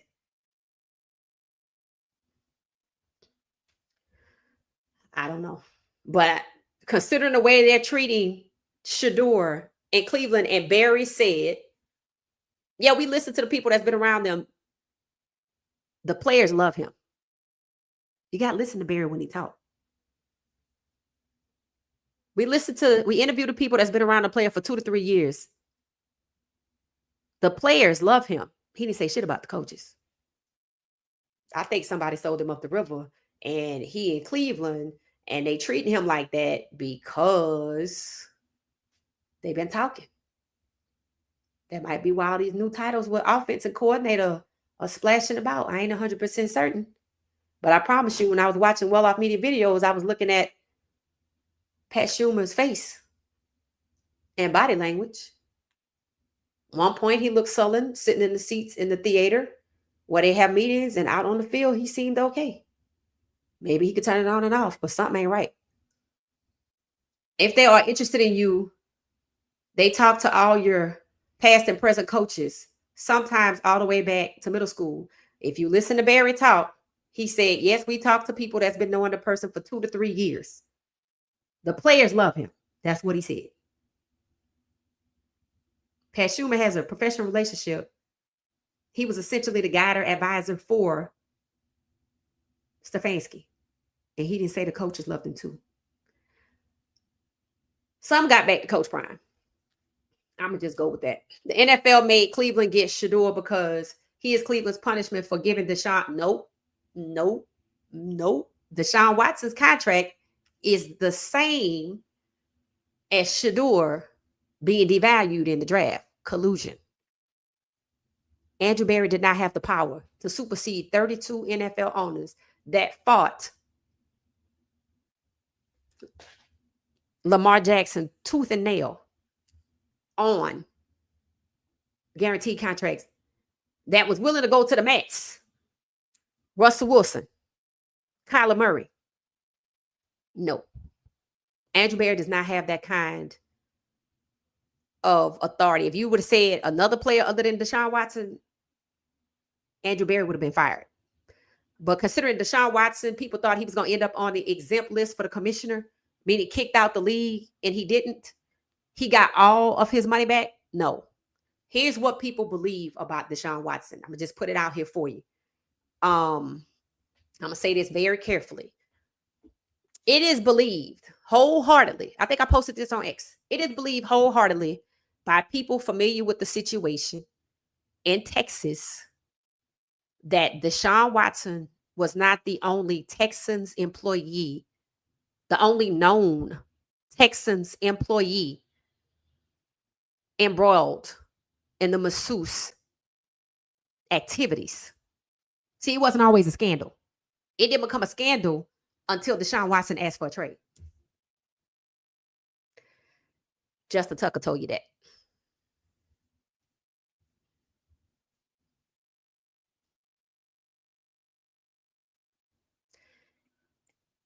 If you ask anybody in Texas familiar with the situation at the time, they will tell you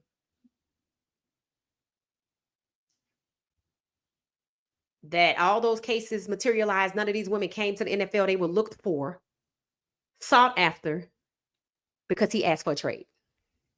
It's called retaliation. I'm sure Deshaun Watson had text messages with the other guys, the other employees, about the women. I'm sure they exchanged what these women could do. He wasn't the only known person, but they ain't want to, they not sophisticated. They thought they was going to blow him up and basically absolve the others who have families, wives and kids. $230 million fully guaranteed, reimbursed legal fees, reimbursed the fines of $5 million, which was $1 million per year. and you could go live a nice life, but we just gonna kick you every damn day and not let you shine because we don't want nobody else coming to us asking us, oh, I'm better than Deshaun, I'm gonna need that contract. And that's exactly what happened.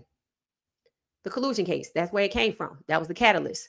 Deshaun Watson's contract, and they fought it tooth and nail.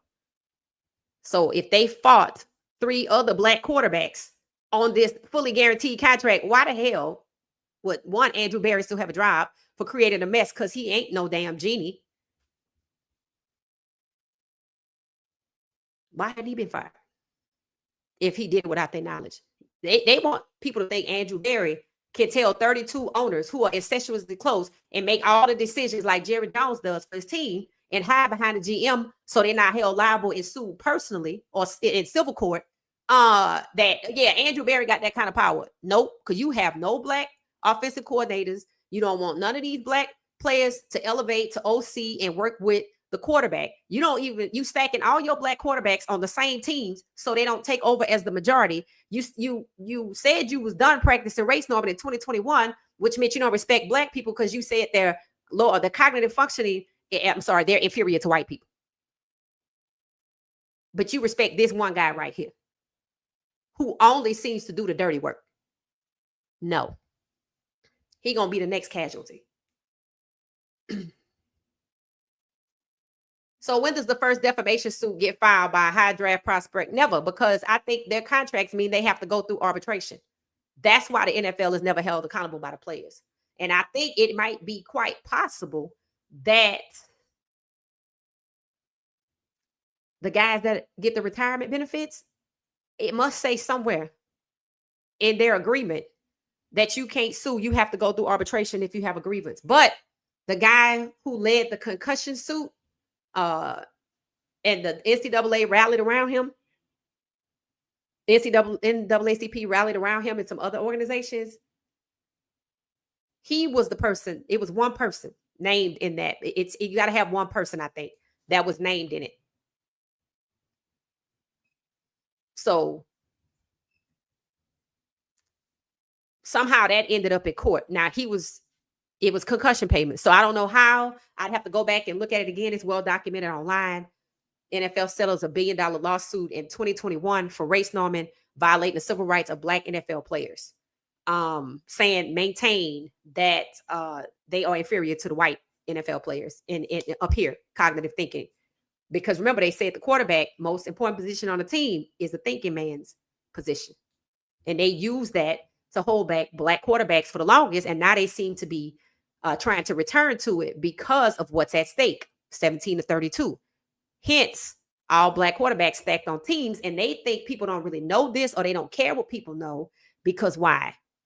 They think, oh, if you're a Dallas fan, you don't know what's going on in New England. You don't know what's going on. They don't think people look this closely. I don't guess they don't respect their own fans. They don't think people paying attention when these channels are talking incessantly all day long about every team that's out there and what's going on, and you hear the same thing. That's what caught my attention. I said, wait a minute. I heard them fussing about Myles Garrett. Y'all treat him like y'all don't want him. Y'all don't value him. They were talking about the negative effects on the locker room. That's why the Cowboys were fighting on the field. They frustrated. They want to win. They tired of this. And they treating what's his name? They treated Michael Parsons like he's nothing, but he's a valuable asset, but they're not trying to trade him either. He said, if y'all don't want me, let me go. When I heard them fussing about that, I was like, whoa. Why y'all not saying this about Shedeur? 24, 48 hours later, they were. Not that they listened to me, but the point is, it became obvious that it's the same thing, but they're not willing to make the connection and talk about it. They talking about Dallas independently, Shedeur independently. It's the same thing. That's where we come in at, connecting the dots. Till they do right by him, right? Juanita Robinson, who's suing who? Let me know. Are you talking about, there's a lawsuit by a fan suing the NFL for it's a few things. You have to Google it. I think it's $100 million suit. If you Google $100 million NFL lawsuit, it'll come up. They drafted a black QB in a 6th round same years ago, right?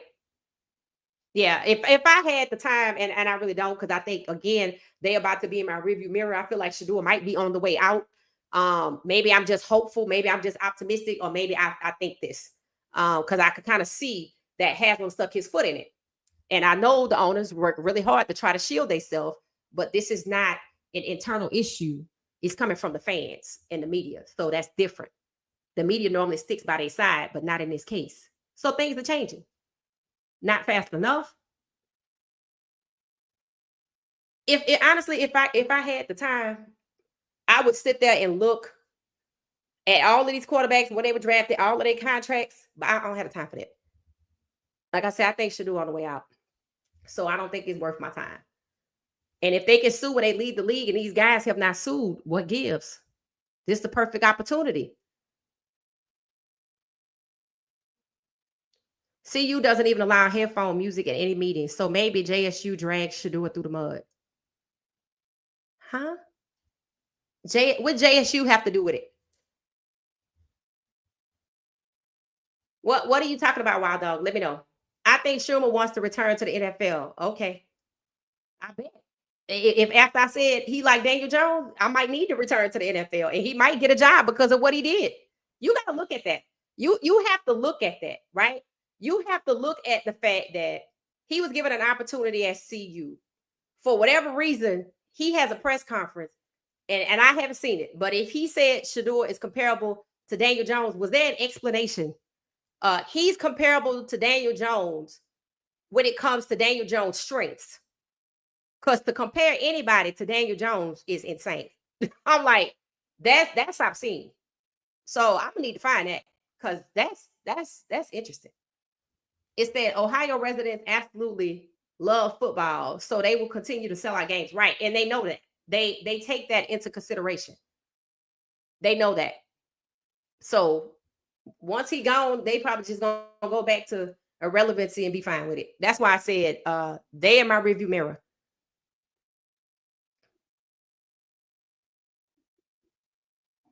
Felisa said they did scout Shedeur. Yeah, they did. You know who probably said something negative? Sean Lewis. Oh, I'm sure he did for sure. I mean, I don't doubt that, but he don't work there no more. So nobody's surprised by that.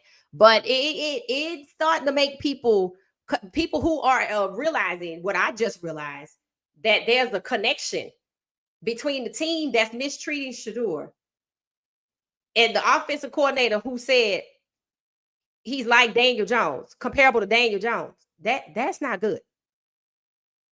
And Shedeur is the best QB out here. Even 70% accuracy, he was 74. So either Schumer did him a disservice, and that's why we getting all these other people with offensive analysts and offensive something coordinator, and he wants to leave because he know if he don't leave, he gonna get booted out. Just pay attention to the movement. It was evident that something was going on with Sean Lewis on camera. You could see it. So if it's that's why I pay attention, and I'm looking at his behavior. I'm looking at who's talking to who, how he's feeling. You can look at people and observe, and you can pick up on things just on the camera. You can see if they uncomfortable, if they shifty, if they eyes are looking away. You can pick up on things just by watching people on camera. So stay tuned, because you can see it with Lewis. You can see it. I saw it. I knew at Oregon. I knew then. I said, yeah. When I watched us play Oregon, I said, why they know everything we gonna do? And it didn't even come out until the press conference. Coach Prime said it. Well, even if they had our plays, we still didn't execute them. He was right, but at the same time, he was stabbed in the back, and it could be happening again. The New York Giants drafted a black QB out of the 6th round in 2008 named Andre Woodson. He never played a regular season game. Right. So they drafted him for nothing. Wasted his career. Again, I don't know why these black quarterbacks just don't get together. They got a class action lawsuit.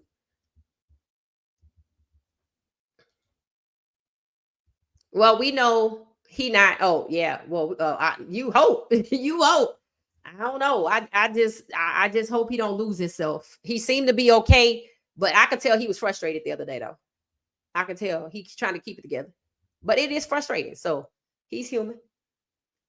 If he don't understand what's going on, then it's frustrating. Once he figure it out, he gonna be all right. It's still gonna be frustrated, but he's just gonna look up to God to, be like, well, I'm here because of you, and I'm gonna just try to make every day. But that still gets tough.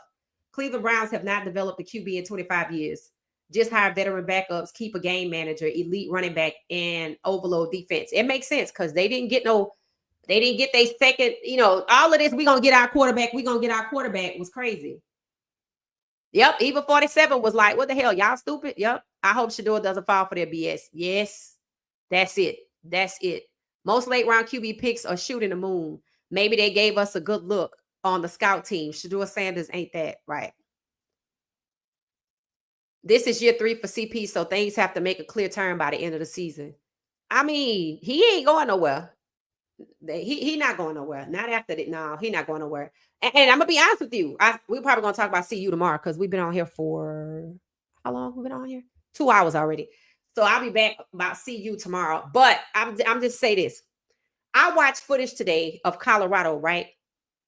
And the defense, London Merritt, even though he's a true freshman. See, the freshman coming out of IMG, I don't think they're your average freshman. I think that's why Jordan Seaton was elevated. I think that's why we gave Cash Cleveland an opportunity. And he developed well. I just think his size might have been an issue. Xavier Hill is a larger player.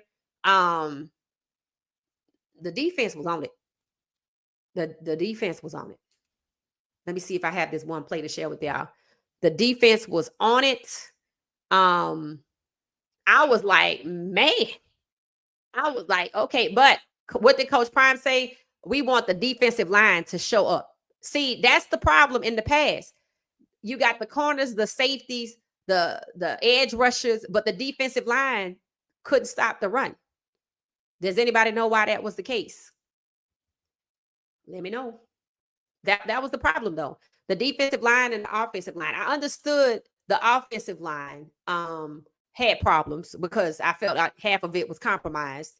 But also, too, the defensive line, I didn't understand that. I didn't understand why with the UCF game, they could stop RJ Harvey. I think that's his name. He playing Denver, too, I think. But then other games like Kansas, they couldn't stop it. It's like they relied on Shiloh. Not to see Shiloh shouldn't have been out there tackling in the first place. That's where the defensive line comes in. So I just don't understand how we had Stapp. We had the other coach that went to Mississippi State, Dancy. I just don't understand how it was always on Shiloh or it was always on Preston. They saying he an NFL player. If you watch him ball out the day, with camp. I think this is the video. We're gonna take a look at it. I guess this is it. Is this it? I don't know. That's not it. Okay, I just have to find it tomorrow. I know I had a video of the guy. Oh, that's it. So let me take this off the screen. What you're seeing here, and we're gonna wrap this up because it's late. What you're seeing here is the defense. The defense is in the black. Everybody was hyped. I didn't even know that was. Is it Pacheco? Is that the name of the coach, Pecco?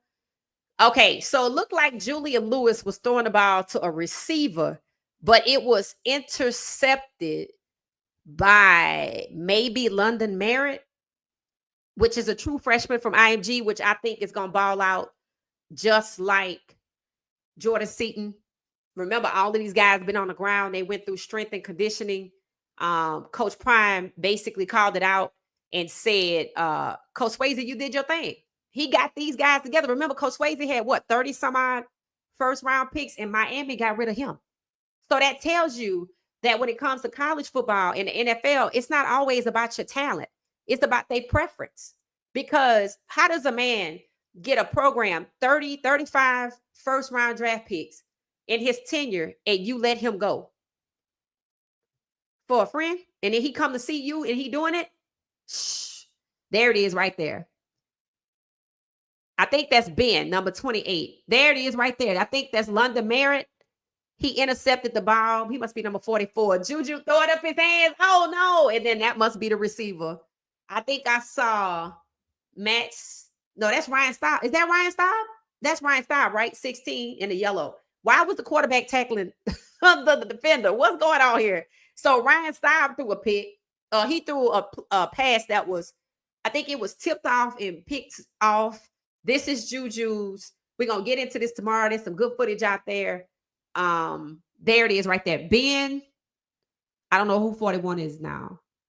See, he caught the ball. I think it was supposed to go to one of the guys in the yellow, but that looked like quarterbacks too. And then there's Juju. So I'm thinking it's his. I think that's Ryan Staub.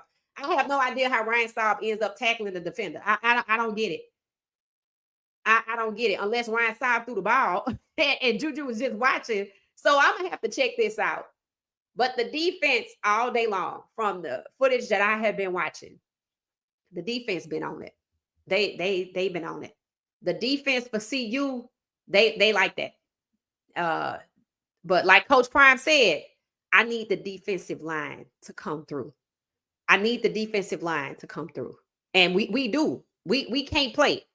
Like, I don't know who on it, but whoever's on it, we got to be consistently good. It said IMG freshmen or not freshmen. Agreed. Yeah, there you go. Pat Sherman said this April 16th. Okay, I'm going to look it up. I got to go listen to that. I got to make that a priority because I need to understand the context of it. It's not making no sense. John Perella is teaching D-line at AMG. That school's elite. Oh, okay. Who is Perella? I don't know who that is. The NFL owners saw 2 black QBs playing in the Super Bowl, and now they panicking. They've been panicking. Yes, that's part of it.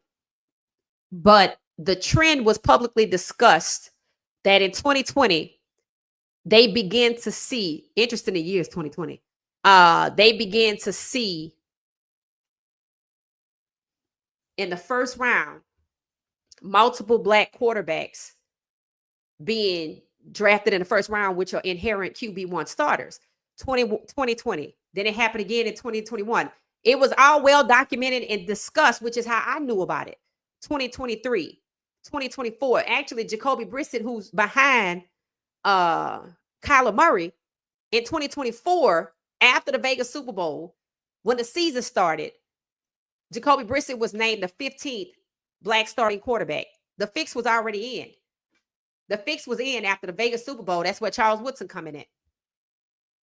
So they knew by the time the Cincinnati game, which is in October, that Shedeur was a first overall pick. In October, they were still hating on Travis for the Heisman. So as they began to make a turn for the Heisman, they were like, let's push Shedeur down. Put Travis up there. See, they kept pitting Travis against Shedeur the whole time. So Shedeur saw it. He said, take me out. I'm not, just give it to Travis. That's how he kept them from trying to disrupt what they had going on at CU. They love to pit these black players together, and some black players fall for it. Shedeur did not. They know they can't control him. They can't pit nobody against him. Everybody likes him. He's good. All I can do is hold him back and try to make him miserable by nitpicking at him. And they think they're doing it in practice and nobody's talking. Just wait till somebody on the inside start talking. Wait till those guys don't make the 53-man roster and watch somebody start talking. And they're going to have evidence. Was Warren Sapp a coach yet in the last year's Kansas game? Somebody going to have to answer that because I don't know. Ryan Staub was the QB. He tried to throw between 44 arms. Okay, so it was not Julian. Okay, okay, thank you for that. Thank you for the clarity. Welcome, Ghost Anessa. What you need for your birthday? I'm good. Thank you. But you can cash at me if you like. The cost of all of that. Whatever all of that costs, you can cash app it to me. Thank you so much. That's funny. John Perella was one of the D linemen. Oh, okay. That kept Junior Say out. Okay. All right. Thank you for that context. All right, we're gonna get out of here. I'm starting to lose my own voice. Okay, so we're gonna get out of here. We'll be back. We're gonna try to start we're gonna get CU in there some kind of way tomorrow. Don't forget, members, on Friday we have Behind Closed Doors, which is a member only chat, a member only live stream. Prepare, we go about 2 hours. If you're busy at 6, we probably still gonna be live at 7:30. So Friday, 6 p.m. Eastern Standard Time. Join when you can. You can watch the replay. If you can't make it, you can comment in the, you can leave comments too and continue the engagement in the members only section of the video, because the video is members only. So today's Thursday now. So we got one more day before we get together, and y'all know we got some stuff to talk about. It's probably got something to do with Shedeur. And I'm gonna look at this Pat Schumer video, so probably that too. Probably that too. All right, y'all. I want y'all to have a good night. I want you to have a good night. I'll see y'all tomorrow. Thank you so much for watching What She Said Sports. Thank you so much. Thank you so much. Thank you so much for watching What She Said Sports. I'll see y'all tomorrow. Have a good night. Thank you. Thank you. Thank you. Thank you for watching What She Said Sports. Be sure to join our daily live stream and listen up to What She Said Sports on the go on Spotify.